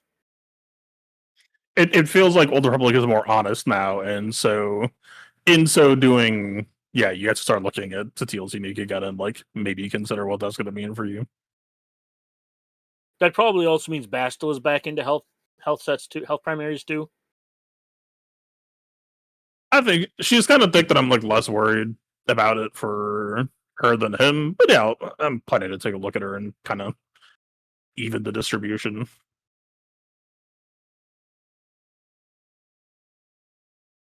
All right, fair enough. Well, let's check the questions, referring back to the list. K2SO says, what defensive and offensive team are you most excited to use or test in week 1? I don't really have anything that jumps I out. actually do have one. I actually do have one for Go ahead. offensive. Maybe something will jump right out at me, but I mean, everything I expect to be using, I would be initially using in a way that doesn't feel so different from where I left off at the end of 3 versus 3. Trying to I'm going to give interpolate 2. that. Go for it. Go for it. Bad Batch and Balin are my 2 that I want to. Everybody's going to say Satele. I want to see. I think Balin is going to be a great. Obviously, if you're going to want to put it on defense, I really want to use it to kill something pretty strong, and allow me to put, I guess, something air quotes stronger. And the other one is Bad Batch. If you're placing, and I think most are going to place the Stranger Cron. So just going with the old, here's the bonus turns and all that. I had a pretty good effect that Bad Batch was beating the shit out of that Cron. And so to the whatever was talking about, like the high defense or going with TM, that may be something different. But if everybody just goes back to trying to put the Stranger Cron, I want to go back and do the Bad Batch team. Those are my two big ones that I really want to hit on. I'm not exactly Fair. excited for the team, but I am curious to where it ends up this season. That's Gungans. I wouldn't say excitement is the right word, but I would say it's one of the few teams that has really piqued my curiosity because I feel like it's not good on defense, but I also don't know where I'd apply it on offense meaningfully because I don't know if it beats the Balin team that I expect to see down. Unfortunately, I think Gungans might actually be the biggest losers off of Rollcrons. Rollcron Gungans was like insane to me. Yeah, they were nuts. Stacking offense level 3, they just they did almost a Bad Batch 2 impersonation for a few months.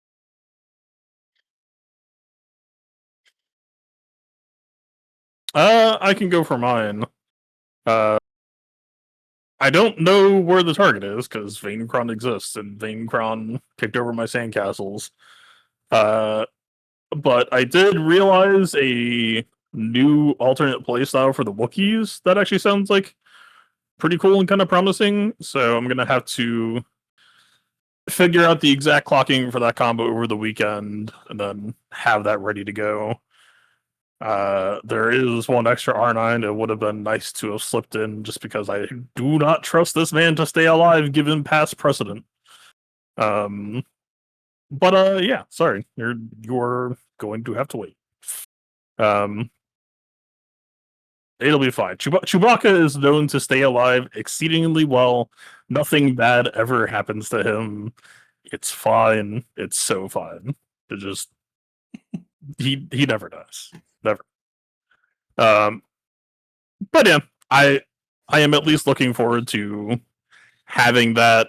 I don't know, like Wookiees were like weirdly good against Saw Gerrera in 3-3, and so there's a part of me that is kind of nervous to be a Saw poster right now because that might just be Wookiee stomping ground from now on. We'll see, but can you distill this for the viewer at home? Because so many of the things that you like to try require a pretty deep commitment to a specialty modding. So when you're saying that you were impressed with some of the performances that you were seeing with Wookiees, what's the floor for that? How attainable is that for the listener at home? I don't know what the floor for that is. I only know what I had, and what I had was a 40% defense cron with some R10s. So extrapolate from there. But I won in 20 seconds, so... So more driven by the cron than the modding, I suppose, is a fair thing to say? No, I mean, I had 100% crit chance on the mods, and I had a bunch of defense on the mods for... There you go. This is how we come to the floor. Well, that will be for other people to test and find out as they get their Wookiees. The problem is, the end result of the anniversary era is that because it was hooked into so many teams, the tack-on effects of, like, if you work on the Andor era, you're on the hook for those era characters plus, like, Krennic plus IPD, kind of. And if you happen to have not geared Luthen, then sure, he's in the list too. You work on the anniversary era, it's like, okay, go gear all of the Wookiees and also catch up your Inquisitors and also work on your Bounty Hunters and also. And it's like, brother, what? Okay. So I know Wookiees, I think, are going to be backburnered for a lot of people, possibly permanently for quite a few people. If you're thinking about investing in Wookiees, what I would tell you is, do I have 3 R10s? Yeah. Vandor was a waste. I am now officially calling it. Vandor was actually powered by enemy support crons.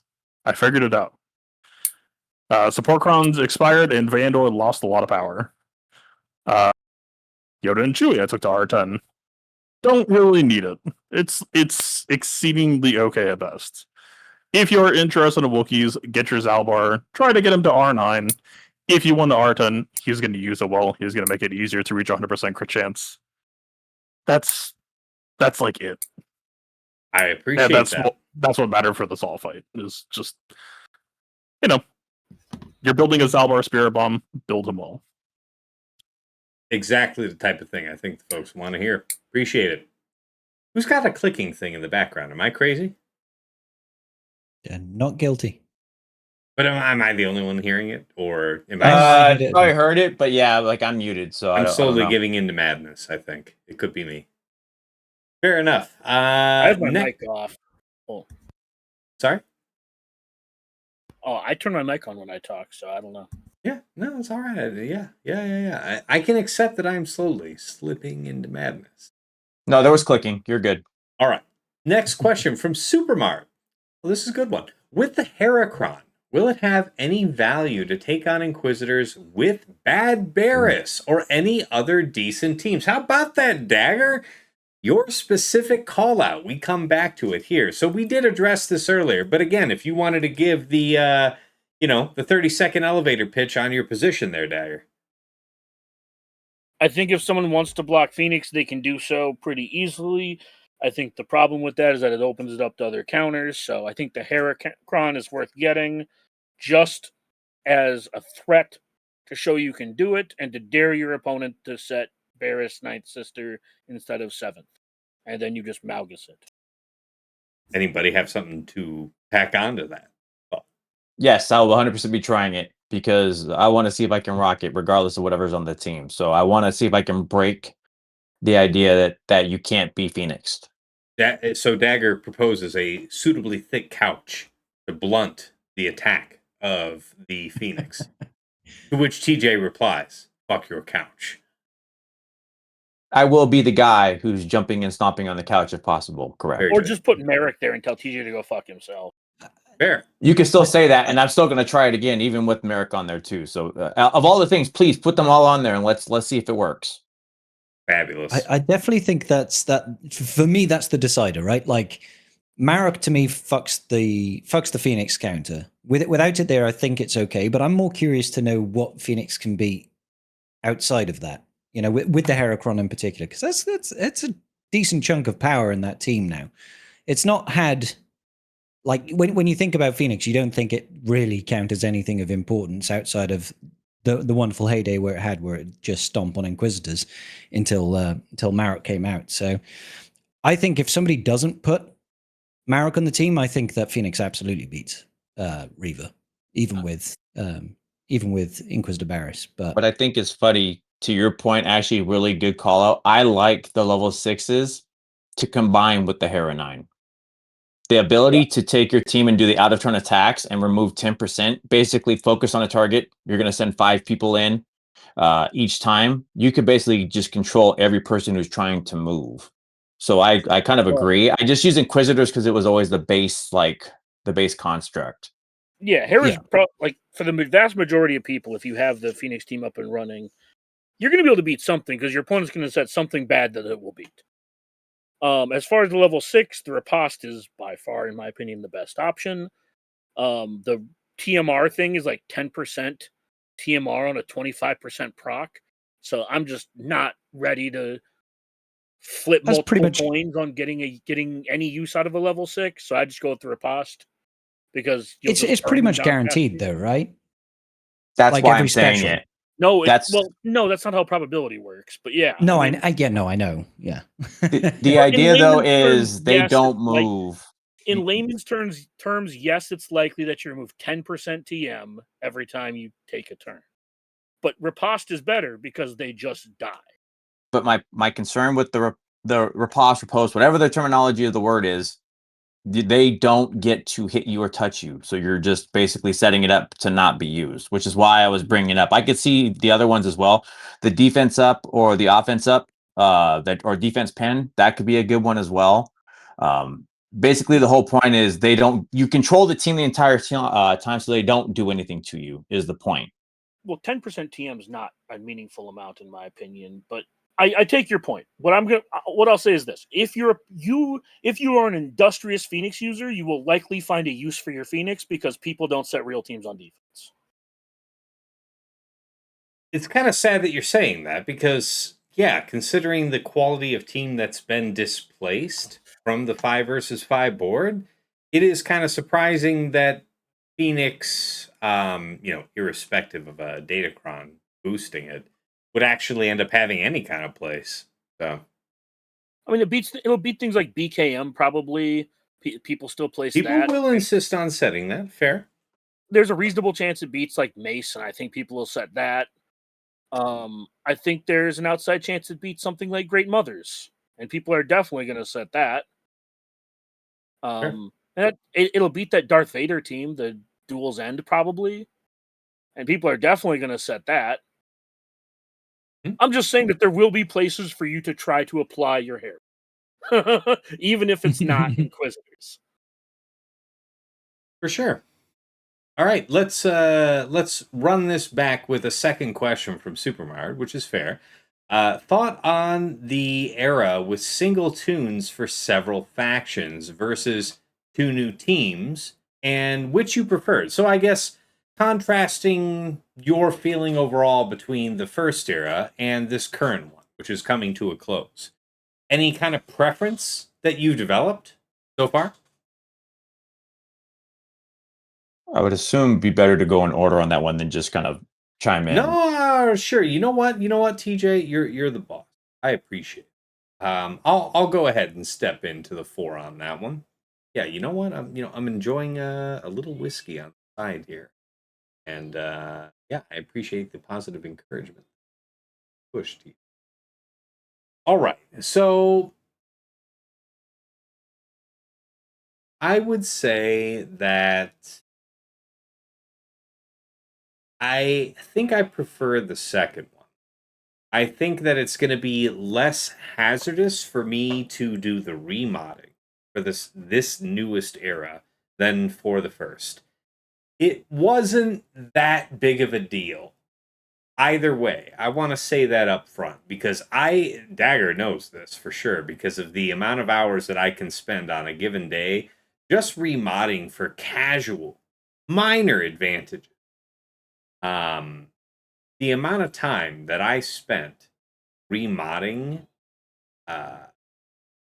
for that first era was stressful just because of how little time we had to do it. Outside of that, the requirements for those characters weren't super crazy for the mods that I had available. This feels a little easier this time, kind of knowing what these, where these characters are going to fit together, especially compared to old characters, how they're going to integrate. So that kind of informs me in a rough sense about what they're going to need. And I feel like I'm going to be happier at the end of this era in terms of stress. But for any real difference that makes a difference, about the same. Dagger, how about you? Well, you did all that, and then you didn't even put mods on like the best unit from the entire era, the second best unit for the entire era. So like, Who we talking about? You didn't have mods on Stormtrooper Luke. When did I not have mods? You locked in without mods on Stormtrooper Luke for that first week. I Oh, remember for that first week. Yeah. Okay. Fine. Shame me appropriaently. No, it's fine. Sorry. No, but I was just saying. It got away. Sorry. No, but you are right. Remodding 10 to 15 characters max is way better than remodding 25 to 40. So as far as because exactly, it's not just the new characters from the era. It's how does that drive any changes for their teams where they find themselves. Yeah, fair. Yeah, and I will say I prefer this better because you know up front if you want to skip it or not. Because the last era, you had 7 characters for 7 teams, which means you had, if you wanted to skip a couple of them, you could, but a few of them were just going to be good. And Maul was worth getting. Now, for this era, it's like you look at the ISB team and you can look at the Rebel Fighter team and you can decide whether or not you want either of those teams. And I think that is way better for people in general to decide upfront if they want it, as opposed to having to make 7 or essentially 6 different decisions, right? So, like last era, you had to make 6 individual decisions whether you wanted to do something. This time, you have 2. Do you want the Rebel Fighter team, or 3 really? Do you want Cassian? If the answer is yes, then you're buying both. Otherwise, it's do you want ISB or do you want the Rebel Fighters? And I think that makes it. I like it better that way because my decision was I don't really care about the ISB because it looks like an offense-coded team, and I don't need another Imperial Troopers team. And Clea looks good, so I got her. I got lucky on some of my polls, so I'm going to have a few of them at 7 stars. But honestly, Cassian at 5 stars is probably going to be okay-ish. And that's kind of the way I look at it is I like having less decisions to make per era. It's not really the remods I care about too much. But going into an era knowing what I want to do makes my life easy. Fair. It's a nuanced take. I appreciate that. TJ, how about you? How do you feel?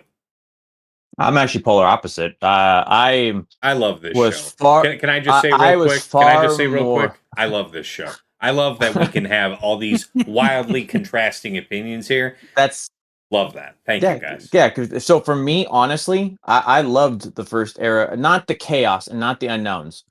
I liked going wide. I get the having to remod all of that, but I wanted to use the new teams. I love the Luke. I love being able to use old school Leia. I love being able to do all these perk up teams and try new stuff and have, oh, this is great on defense. Oh, this gets to use this. Afra's awesome. So just from that perspective, I loved it. This I have absolutely detested. The play style and the way I like to do the game is I want to use all of my stuff and do different things. Now, offensive, defensive, we'll have that point of contention. We'll talk about that. But for just the variety, I like the going wide. I like getting to proc other teams up and all of this. Scarcity, not so much, but I'd love to be able to go back and we're gonna talk up, I don't care, Tuscans, Geonosians. We're gonna do all of these pieces again because we understand we left them behind for this buildup of, a GL or something. This season now has been so boring and bad to me because of the tie-in that it didn't finally get fun to do anything, even in the new thing Coliseum, until we got Cassian.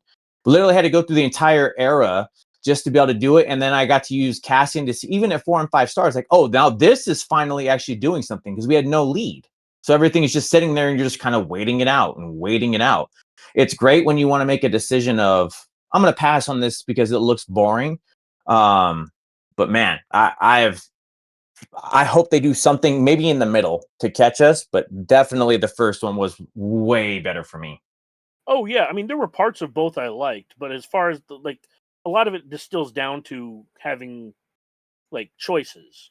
And I agree with everything you said. And I think that there's a different mindset between there's a gap, right? Not to talk too much during your time, TJ. I apologize. But I think there's a gap between the people who are going to buy going to buy every era versus the people who want to look at the era and make the decision beforehand. So that's kind of the lens I looked at it through. Does that make sense? But if you were going to get them anyways, this set seems much worse. That's what I think it is. For your buck. I think that's the point that comes out. I personally, for me, unless you tell me a GL, I don't think Dagger didn't go for the 7-star I'm going to. I don't feel like Dagger is going to be as penalized. Whereas for the first one, there was definitely a penalty or FOMO feeling when it was done. But from that lens of what Dagger said, which is true, I'm going to get both. I have had way more fun in the first one because I got to swap leads. I got to do things like that. So Coliseum felt more pertinent. I watched our guy Scrybe, who's on here, set up a good team during the first one. And I was able to bump up at another million or something in Coliseum. So doing the new piece or the new toy in the game, I got to play it and feel like it was pertinent versus well, I'm stuck in tier 4 or tier 5 because I don't actually have a lead to do it. And then we finally get a lead with Partagas or whatever his name is, only for Cassian to be the much better one and do, like you talked about, 5-fold. So it felt very bad to have to wait this long to actually be able to do something on what they claim is their new setup. And I'll just reiterate, the less bang for your buck feels bad from spenders. Last time you got 7 teams. This time you get 2. I can say this much as somebody who is spending reasonably heavily on both. I feel less burdened by this second one, just because I know that the needs are going to be more streamlined for less team. I haven't sat, obviously without the characters in hand, I haven't sat down to actually mod them. I haven't run into any real constraints on anything yet. But just on gut, I feel like I'm going to have an easier time setting these guys up in that 3-hour crunch that I get before a Grand Arena lock than I did for, the previous era. And I think that's what really matters. Everything after that first lock is gravy. Whatever. You have all the time in the world after that. Yeah. Usually well, I mean, it's not unilaterally true, but usually you try to focus particular on maybe 1 or 2 units within a faction, within a team comp, and then you base it around the rest of them. And that's a lot harder to do. Like you said, when you've got 7 teams that you have to remod all at once compared to just the 2, it's like, okay, yeah, that's a bit easier to manage. I feel remodding 7 teams at once, whilst fun, and I do like the concept of, hey, let's have a. It's kind of similar to like when we got Starkiller, right? It's all of the marquees that we had for Starkiller lifted up a bunch of different teams that perhaps need a little bit of TLC, and that was cool, right? Same thing with the anniversary era, but it's also a lot. It's a lot of micromanagement of your roster and your mods to be like, let's get all these teams up to scratch because they all had something to add, right? So yeah, I can feel with that. I'm definitely a little bit less excited about this particular. Sorry, I feel like I'm hijacking somebody's chat section. Not at all. Not at all. Not at all. Honestly, whenever we have a guest, I always feel bad because I feel like those of us who are regularly used to speaking jaw jack over the guest. So by all means, man, cut in. That's why I called. That's why I said you could do it. Please cut in where you feel it's worth it. Sweet. No, I mean it's. I think it was TJ that was saying that this era was.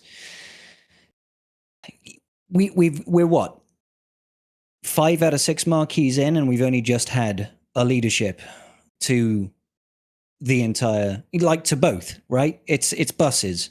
You wait around for 2 hours and then 2 buses come at once. It's like we've waited the entire era system for a leadership to come in for either faction. I don't know why they released player before Partagaz. I'm sure there was a reason for that, probably because he escapes, right? And maybe that plays fuckery with summoned units in Colosseum. Like he comes in there, he doesn't have any allies, he runs away straight away before they could summon in. I don't know. Maybe CG had some issues with that. I'm not sure.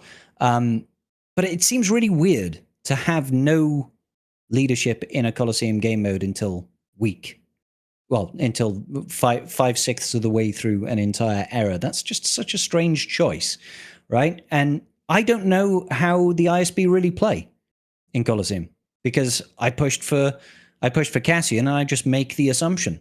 Cassian's probably better. He's a legendary unit, right? And it's a really weird choice to force your players into, particularly those that are spend, because CG has been encroaching the amount of spending that they're expecting of people since this era system's come into play. It's like it's not only spend on the marquees, it's spend on the era leveling. And without the era leveling, it's shit to use any marquee. So I don't feel like I can do both. And why do I care about trying to do both right at the end of an era?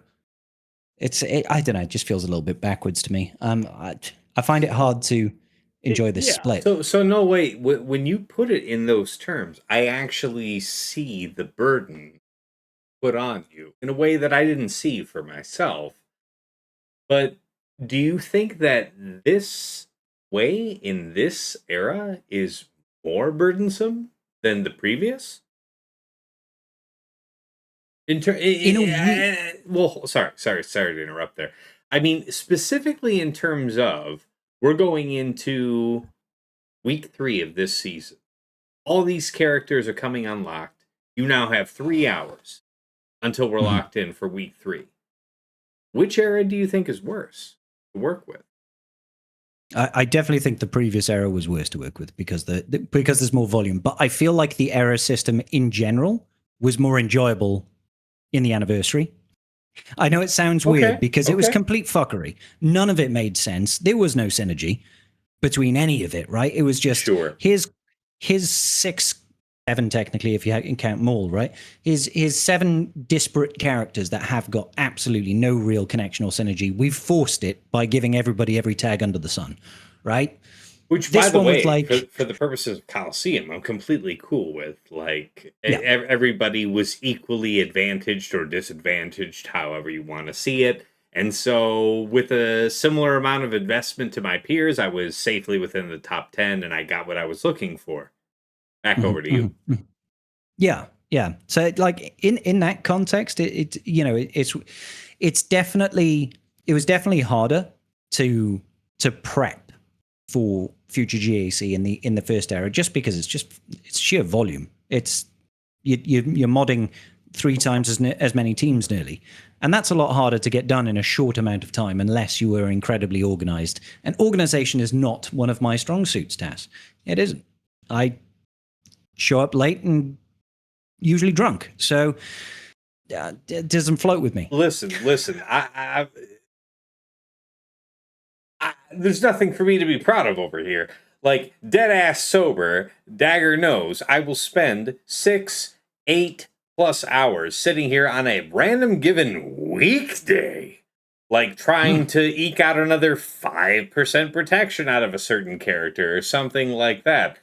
So I can't begrudge any amount of effort in a 3-hour span of time to get right before the next week of Grand Arena. Yeah, I think this was less. I think the spirit of the question to me was less about the 3 hours and more about the management of the era itself. Exactly so. Right.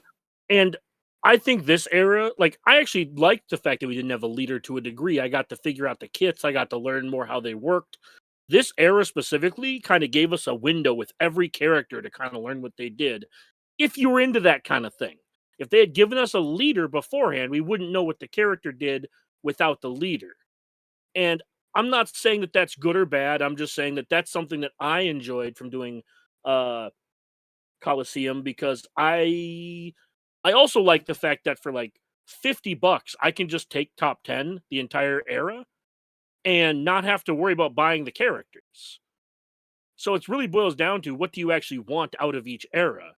And the last era I wanted the characters, like TJ said. So I did that. And this one I just cared about the R10s. So I just printed myself R10s and went along my way. I think that there is a certain amount of expectations that were not met with this era for many reasons. The leadership being one, the 2 different factions, but there's no way to meaningfully use ISB in Coliseum because there's only 3 of them, and you're going to have 2 rebels, one of which has the better lead. So no one's going to get there's no Krennic or IPD in there, so you just don't get a meaningful like testing of the new characters, which I think is dumb. So I do think that there are a lot of flaws with this month or this era that didn't exist with the last era, even though the first era was just a bunch of fuckery. So yeah, I definitely don't begrudge anybody not enjoying this era. I definitely know that I God bless Sasha, who loves his Andor, and I liked Andor too, but that's not enough for me to buy units that I don't think I will find use for as much as the last season or last era. Fair. All right, that was a very faithful answering of that previous question. Let's move on To which Fatal and Sasha didn't answer yet. I mean, God knows there's been time to chime in. Gentlemen, don't let me cut you off. You were going in order. Oh, was I? Hey, you know what? Appreciate the correction. Yeah, Dagger just cuts everybody off. Yeah, Dagger just cuts everybody off. Yeah, I but also mean, he had good points, the Yeah, amount of back time, Dagger. Dagger the had amount good of guys. time I'm taken pretty- on person 2 versus person 3 is bizarre. Dagger had good points to fuck add you to guys. each I'm thing, though. homebound, so the only actual adults I ever get to talk to are you fuckers when we record. To I'm be not gonna fair to apologize. just to be fair to everybody else though, Ed Scrybe had very good points that he wanted to bring in. So yeah. we were trying to go in order, but that's where it was at. But it can get to be a very broad topic. So we do need who Fatal are we on, and Sasha. TJ? Set me straight. Who are It we should on? be Sasha if he's okay with the horror show, or Fatal. Listen, I know you're bumping down the road and you advised us as such, but what do you have to say on that? I'm gonna drop out for 5 minutes. I don't know what the question is. Well, it was to Sasha first, but he can't talk. He can't talk. He can't talk. talk. He responded. Ho, ho, ho. Just out of the first 2 eras, which have you preferred? Especially in terms of how you feel about setting them up going into active service for Grand Arena. I don't really view our Coliseum eras that way. I just look, man. It's a daily chore. I spend 90 seconds on, and then I do my best to secure top 10, and spending as little as possible. And yeah, but you can acknowledge that the number of teams affected by Era 2 is less than Era 1, and does that affect the burden of preparation for bringing them into Grand Arena any differently for you? Nope, this season is going to be way more complex. Oh, is that so? That's a wildly different answer than what we've heard. So even though there's less factions involved, you're anticipating greater complexity. Can you add a comment on that? Both Gassian Squad and ISB are like fairly high execution combo squads, and so figuring out how I need to clock that's why I'm trying to do the work early. Is like, okay, figuring out the loose order that I want it to be, figure out like, I don't know. I mean, for those who don't know, and for those who can afford Hot Utils does let you mod characters early, but I don't know if it lets you simulate at the relic you intend them to be at, so it's still kind of messy. It's still maybe a little bit easier to just mod like a proxy character and then just mod swap them. Like you can look at SOH.gg and like look at character stats and then be like, okay, this character is approximately that, and I'm not using them, so they can just carry the mods. I think is still a little bit cleaner. But yeah, no, I mean, anyone who has been, I've been enjoying this Coliseum. Actually, just like, especially like, it was a fairly high or fairly big leap in performance going to 85 on Cassian and Clea, but like, yeah, it's real technical, the level of decision making, and like, to be honest, I think there's a lot happening under the hood that Coliseum doesn't even let them get at. That yeah, it's gonna be a weird 3-hour crunch, and like, frankly, I just assume Hot Utils is gonna be fucked. That I'm not really gonna get to do half of what I would like to do, but it's gonna be week 3, so yeah, I'm just gonna give it my best shot. Yeah, fair enough. All right, a couple questions that I think we're more or less qualified to breeze through. First up here from Banja, what Datacrons on this set are you excited to see, if any, and how do you feel about the cadence now? / what would you change on it? So, the Datacron cadence, the Conquest cadence, etc. I think we covered in the earlier portion of the show what Datacrons from the latest set were our top priorities here for week 1. So we don't need to belabor that, but does anybody want to speak on how you feel about, we mentioned this previously, obliquely, but the cadence, what would you change? I guess we said our relative satisfaction about our experience with the new Datacron cadence. I think some of us were positive with it. I know that Fatal expressed that it offered some more challenge, but anything that you would change? I think that's a more interesting take here. So You've had the previous, you've had the current. Is there an optimal that is in between the two? I could say I was highly pessimistic and turned positive, talked about that. What I would like to see now is it would be nice to have an attachment of FTCs to every set. Maybe that's me being spoiled because we had Highly it, but controversial. Why do you say that? because I like variety in what we're getting to do. It doesn't it could be whatever. It could be for just not like, I don't care, a cup cron or something else. But I would like to see, I like seeing the different stats. Like if you're gonna go do for, maybe that's just the whale side of me, but like seeing higher crit avoidance on something or something else that's not in the standard, it would be great to see that on a consistent basis. Yeah, Mhm. more NPCs sounds miserable to me. I would honestly, instead of shooting the gap between old and new, I'd actually just say double down on the new. They made 4, 5, 6 halved reroll costs. If we're only gonna have 1 month to farm, have the costs of 1, 2, 3, and 7, 8, 9. Okay, I appreciate that. Hey, I I'm think sorry, got a quick moment to chime in. I agree with Fatal. I because while I like the pace of change of the new format, the resource investment doesn't feel good for the short window of use, and it just bums me out. Like the so for me, and I as you well know, and you know, at times very justly mock me for. I love Datacrons. I get deeply invested in them, and it just doesn't feel nearly as worth it. So I think if the resource and reroll were halved for 1 through 3 and 7 through 9, I'd feel a lot better, and I'm cool with the rate of turnover at that point.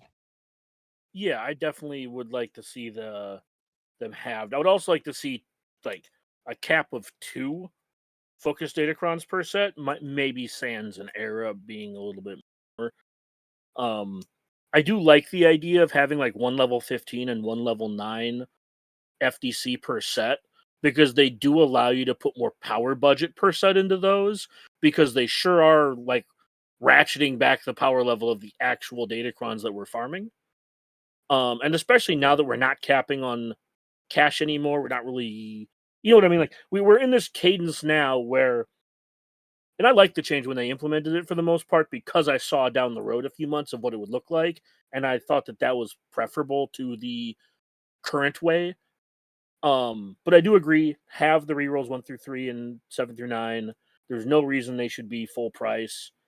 And yeah, I do like FDCs. I like the power budget you're allowed to have. I like how you're allowed to I like how it allows CG to more so highlight a team while still having like gear 11, gear 12, whatever, gear 7, I don't Yeah. know.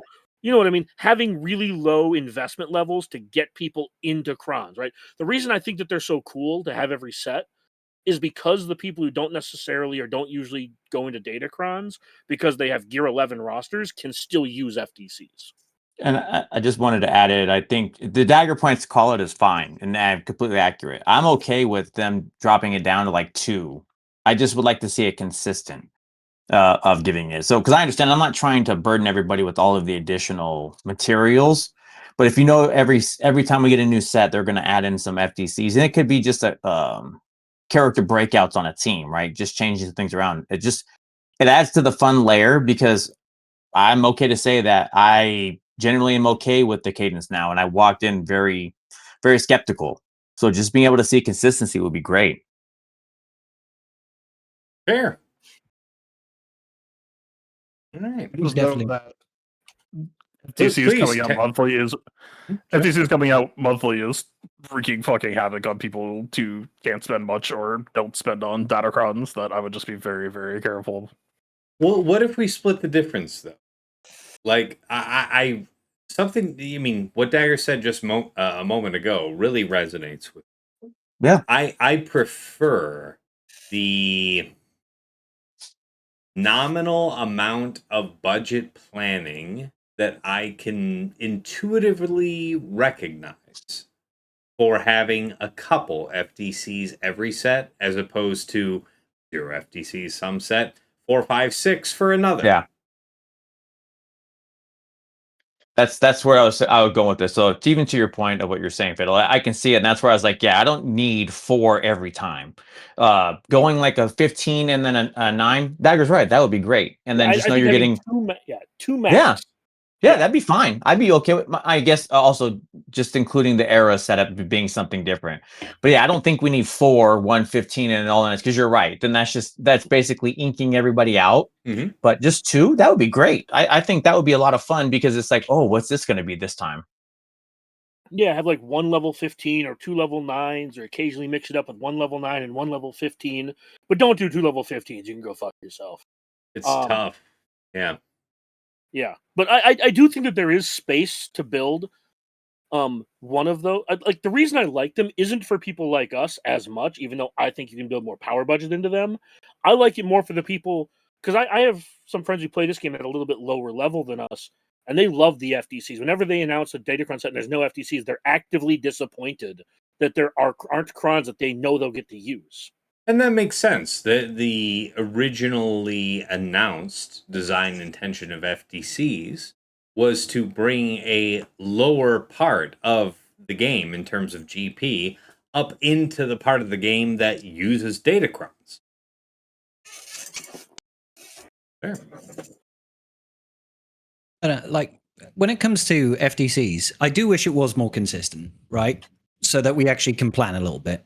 But I'd also feel like when we have FTCs that are so good in either in terms of stat spread or in terms of whatever the 3, 6, 9, 12, 15, whatever it happens to be, right? It's fun, but it also gets a little bit boring. It's like, okay, so everybody's got this particular FTC. You always see this in somebody's roster. And to me, I don't know. It can be fun at times, but it also just kind of takes a little bit of the shine off the apple a little bit, especially if they last for 4 months. Yeah, I respect that. Yeah, now it's down to 3, right? Yeah. Fair. Okay, I think we covered that one pretty well. The very last question that I'm seeing here, I know there's a whole bunch of, whenever I post this in the Discord to the patrons to put in their questions for us in the panel, there's a whole bunch of deeply unserious shit that I'm not going to read or show here. So that being said, I'm just going to go ahead and read this last question, which should be pretty quick for the rest of us here, is, will you be putting the materials back on Satil post, quote unquote nerf? Just a quick yay or nay around the room. For me, it's a yay. Was 10, Yes. now 9. 10, still 10. 10. You were 10 before and you're 10 again, Sasha?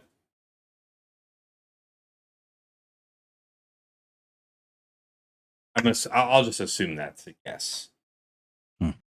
Fatal, how about you? Yep, still 10. 10 before, 10 again. What about you, Scrybe? What did you do with those resources? 9 and 9. 10 would be nice, but Okay. it's a little heavy. I want to see what she does before I put the R10 back on her. I probably will after week 1. I'm not here trying to bullshit anybody. Fantastic. All right. All right, guys. We have moved through all of the patron questions that are actually serious questions about this here game, Star Wars Galaxy of Heroes, and not about some unrelated server interpersonal bullshit. So, we're going to move on over to takeaways and final thoughts. Guys, it's been a good, long conversation. You had whatever ideas that you had whenever we started, and then you have what you have now. So, for my part, I am definitely thinking about some of my Rebel fighters this week. I've already modified my Old Republic per, our previous discussion. That was one of the biggest issues that I wanted to have just right for this week. I mean, aside from having those couple of Datacrons that we mentioned from the latest set available, it won't really hit its high point until week 3 when we have the new era units. So I'm not sure how much more I'm worried about going into week 1. What say you, Dagger?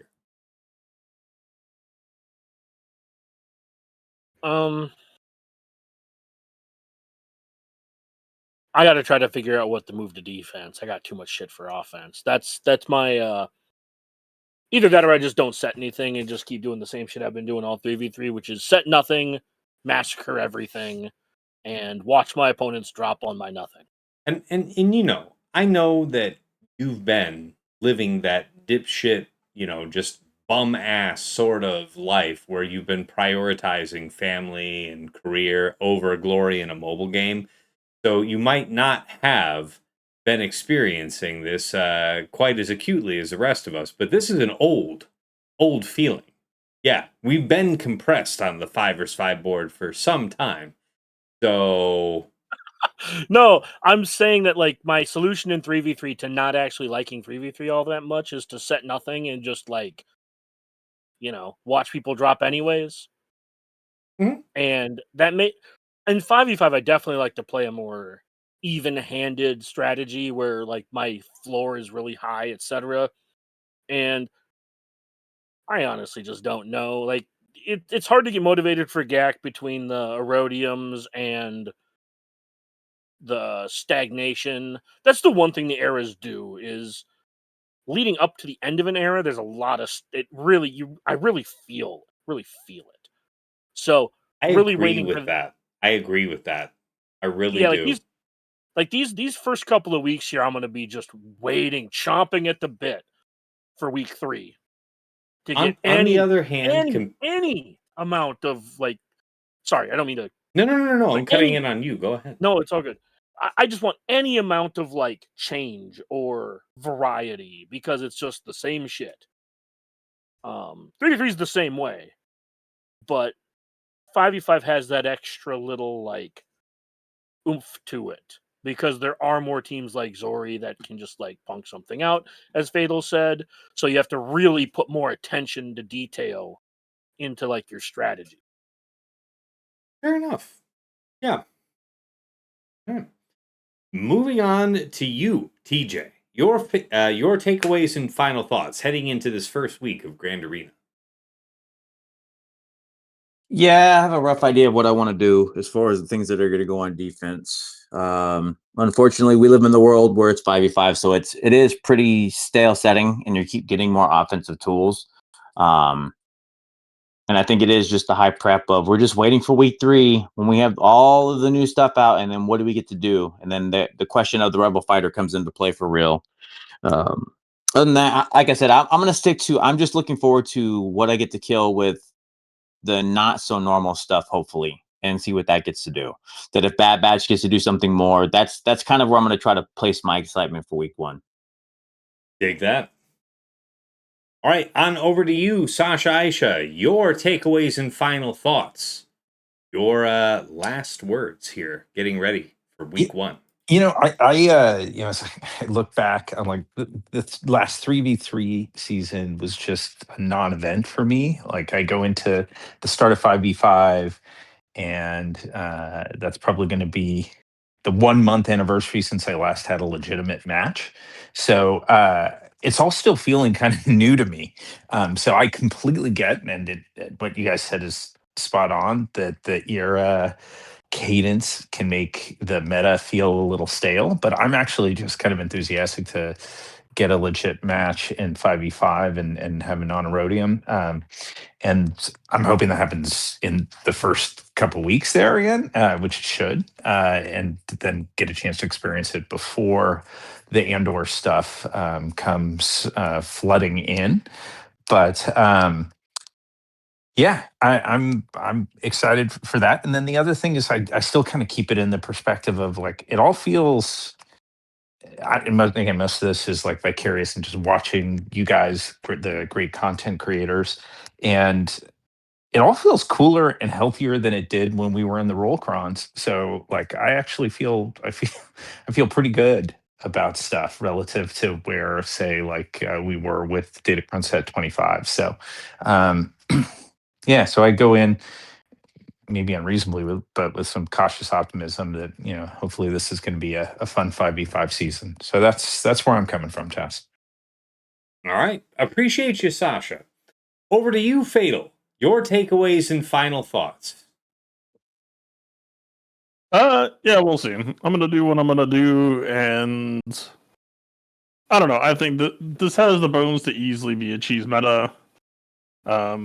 The real wild card for me is just, I am still curious about whether people.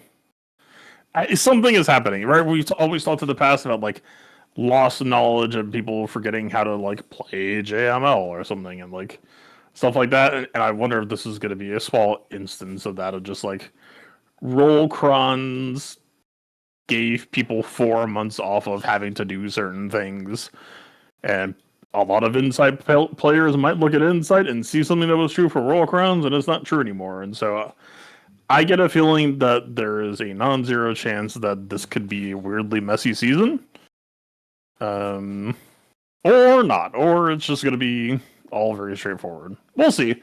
If anything, my prediction for myself is I think there's a lot of fun stuff to tinker with and work on. Some of it might cause me to lose, but frankly, the Erodium situation causes me to need to lose. I probably need like a 66% win rate to stay at the Erodium line, so that gives me some wiggle room to donate some matches to Science as needed. So, I wish you luck negotiating the the event horizon where the Erodiums start to kick in and overwhelm you. So, good luck there. And of course, as the only other regular member of the show that is a content creator, where can we find you this coming week? Twitch.tv/PlaybookTV, YouTube.com/ThePlaybook. Yeah, I think I'll have a lot of fun, unique fights you won't see anywhere else. I think that will absolutely be the case. Thank you. And of course, to our guest of honor, thank you so much for joining us here to the bitter end, Scrybe.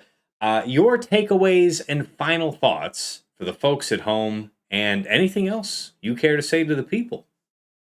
I'm just happy to know that I will quite comfortably leave Stranger on defense where he belongs, because that would just mean I'd need to learn how to use him on offense. And the less I need to learn right now, the better I shall be. I'm looking forward to testing out some of the new Datacrons. I would like to see what I can do with the Heracron. I'm looking forward to using GI and potentially as well getting my hands on a Drogoncron. I haven't had the luck. Thankfully, I'm having better luck this Datacron set than last set, where I rolled, I shit you not, 15 Datacrons trying to get Vayne, and that's without rerolls on the level 9. That bastard. I always like to go into 5v5. It feels like a nice refresh after 3v3. So I'm just happy, brother. I'm just happy. Glad to hear that, man. And of course, as a content creator yourself for our beloved game, where can the people find you this coming week? I will be all over the place on YouTube, Scrybe Gaming on Twitch, Scrybe Gaming on Twitter, where I don't post anything, so don't bother following me. It's Gaming Scrybe. Very good. My pleasure to have you. And of course, to the regular, members of our show, thank you, gentlemen, so much for being part of our weekly episode.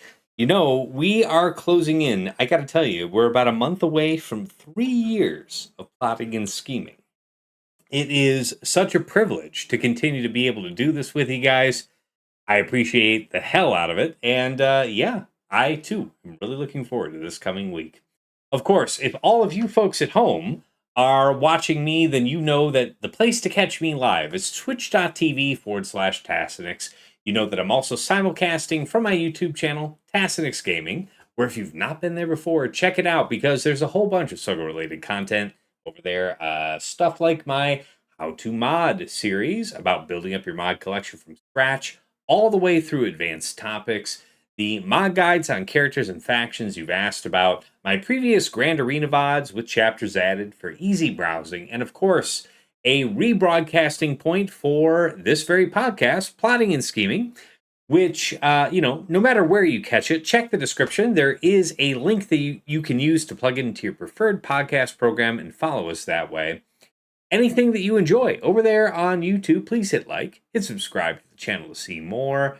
Follow me on Twitch. All great ways to support the channel for absolutely free. And of course, if you want to go above and beyond the Call of Duty to support the stream, there are a few ways to do so. I do have a Cash App that is $Tassenix. I do have a PayPal that's tassenix@gmail.com. And if you're interested in getting some enhanced Grand Arena scouting power for yourself, early access to my content, including Plotting and Scheming, and a few other benefits besides, you may be interested in becoming a patron. Check out patreon.com/Tassenix. For any upperly mobile Grand Arena player, there is something there of interest for you. At $5 a month, you enter the Tass House at VIP access level, where you get early access to the Plotting and Scheming show that is coming out to our general audience Friday mornings at 8 a.m. Eastern, but patrons have it as early as Monday or Tuesday night, depending on when we record, giving you early insight heading into the first round of the week.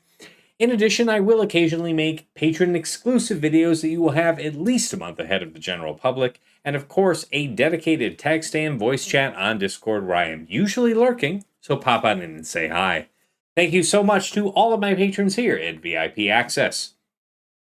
Moving on up to the $10 a month tier is VIP Access Plus, where you get a bundled Patreon access to me and to your choice of either OmegaBot or Hot Utils Patreon. OmegaBot is that tool that I highlight at the start of all of my Grand Arena streams. It is the one with the graphs that give you an easily understood sense of your opponent's offensive and defensive tendencies. Anybody can use that tool for free to scout their opponent's last week of Grand Arena history, but any patron can build out a custom report with any number of weeks, and you get a downloadable HTML version of that report with clickable embedded links that'll take you right back into Swagger.gg or Insight with data pre-sorted, helping you further minimize and focus your scouting efforts. Alternatively, you might go for the Hot Utils Patreon, aka Chili subscription, which is your #1 tool for mass mod management and loadout creation. Nothing else lets you switch so easily between your Grand Arena, TB, TW, and Raid mods. You can use it like TJ and Fatal do to comprehensively remod your roster using the powerful automation feature. You can slice through hundreds of mods in seconds, help out your guild in TW, and so much more. No wrong way to go at VIP Access Plus. Thank you so much to all of my patrons here.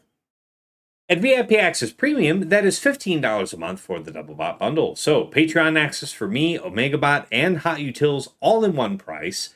Going out and getting those bots anywhere else costs you the same as this triple bundle, which is why so many of my patrons say it's one of the best values in the game.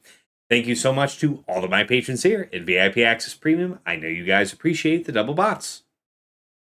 At the top of the list, Injustice Club Elite, the one, the only Nomad's Reaper, a madman who pops in from time to time and just goes crazy. Drops hundreds of subs, thousands of biddies. He set hype train records many a time. Thank you so much for all of your generous support, Nomads. Likewise to Pills, who will show up mostly towards the end of my streams and just start handing out gift subs. 10 here, 100 there. I never quite know what to expect, but it is always generous. It is always appreciated. Thank you, Nomads. Special thanks goes out to the Lost Swamp Rat, one of my patrons who's gone well above and beyond the Call of Duty, not just for me, but for Swagga communities at large. Helping us all out with our various tech-related issues. Just recently, he got me back up live onto YouTube when I thought I was simulcasting, but it was only working on Twitch. So thanks again for all the time and attention, Wabrat. To Mrs. T, my wife, thank you for all you do in the background, whether that's bringing me something to eat or drink while I'm here on stream, or just helping to keep our daughter from tearing the house apart while I'm busy being, trying to be the very best, like no one ever was at a phone game. And of course, to my co-hosts here, I'm Plotting and Scheming, Dagger, TJ, Sasha, Aisha, and Fail. Always, gentlemen, it is my pleasure and privilege to record our show on a weekly basis. You know, despite the pressures of work, family, raising kittens, you guys show up for every episode, and I appreciate it because I learn every time. Hopefully you guys feel the same, but regardless, it's not about us. It is about the community at large and listening and tuning in. It is rare that a day goes by, gentlemen, that I don't get some type of DM, some comment thanking us for the discussions that we're having here on this show because folks are picking up tidbits that they can apply in their own Grand Arena rounds. It's helping them win the day. We are having the intended effect that we wanted to with our show. So thank you guys so much for being a part of it nearly 3 years on. I wouldn't change a thing. We have made it back over to the main scene. It's time to wrap up. We are a few days away from heading into this first week of the new 5 vs. 5 season. Hopefully you guys have picked up, a good bit from this. I know I have, and looking forward to discussing the results of week 1 with you next week. Until then, it's been real. It's been awesome. It's been real awesome. Take care.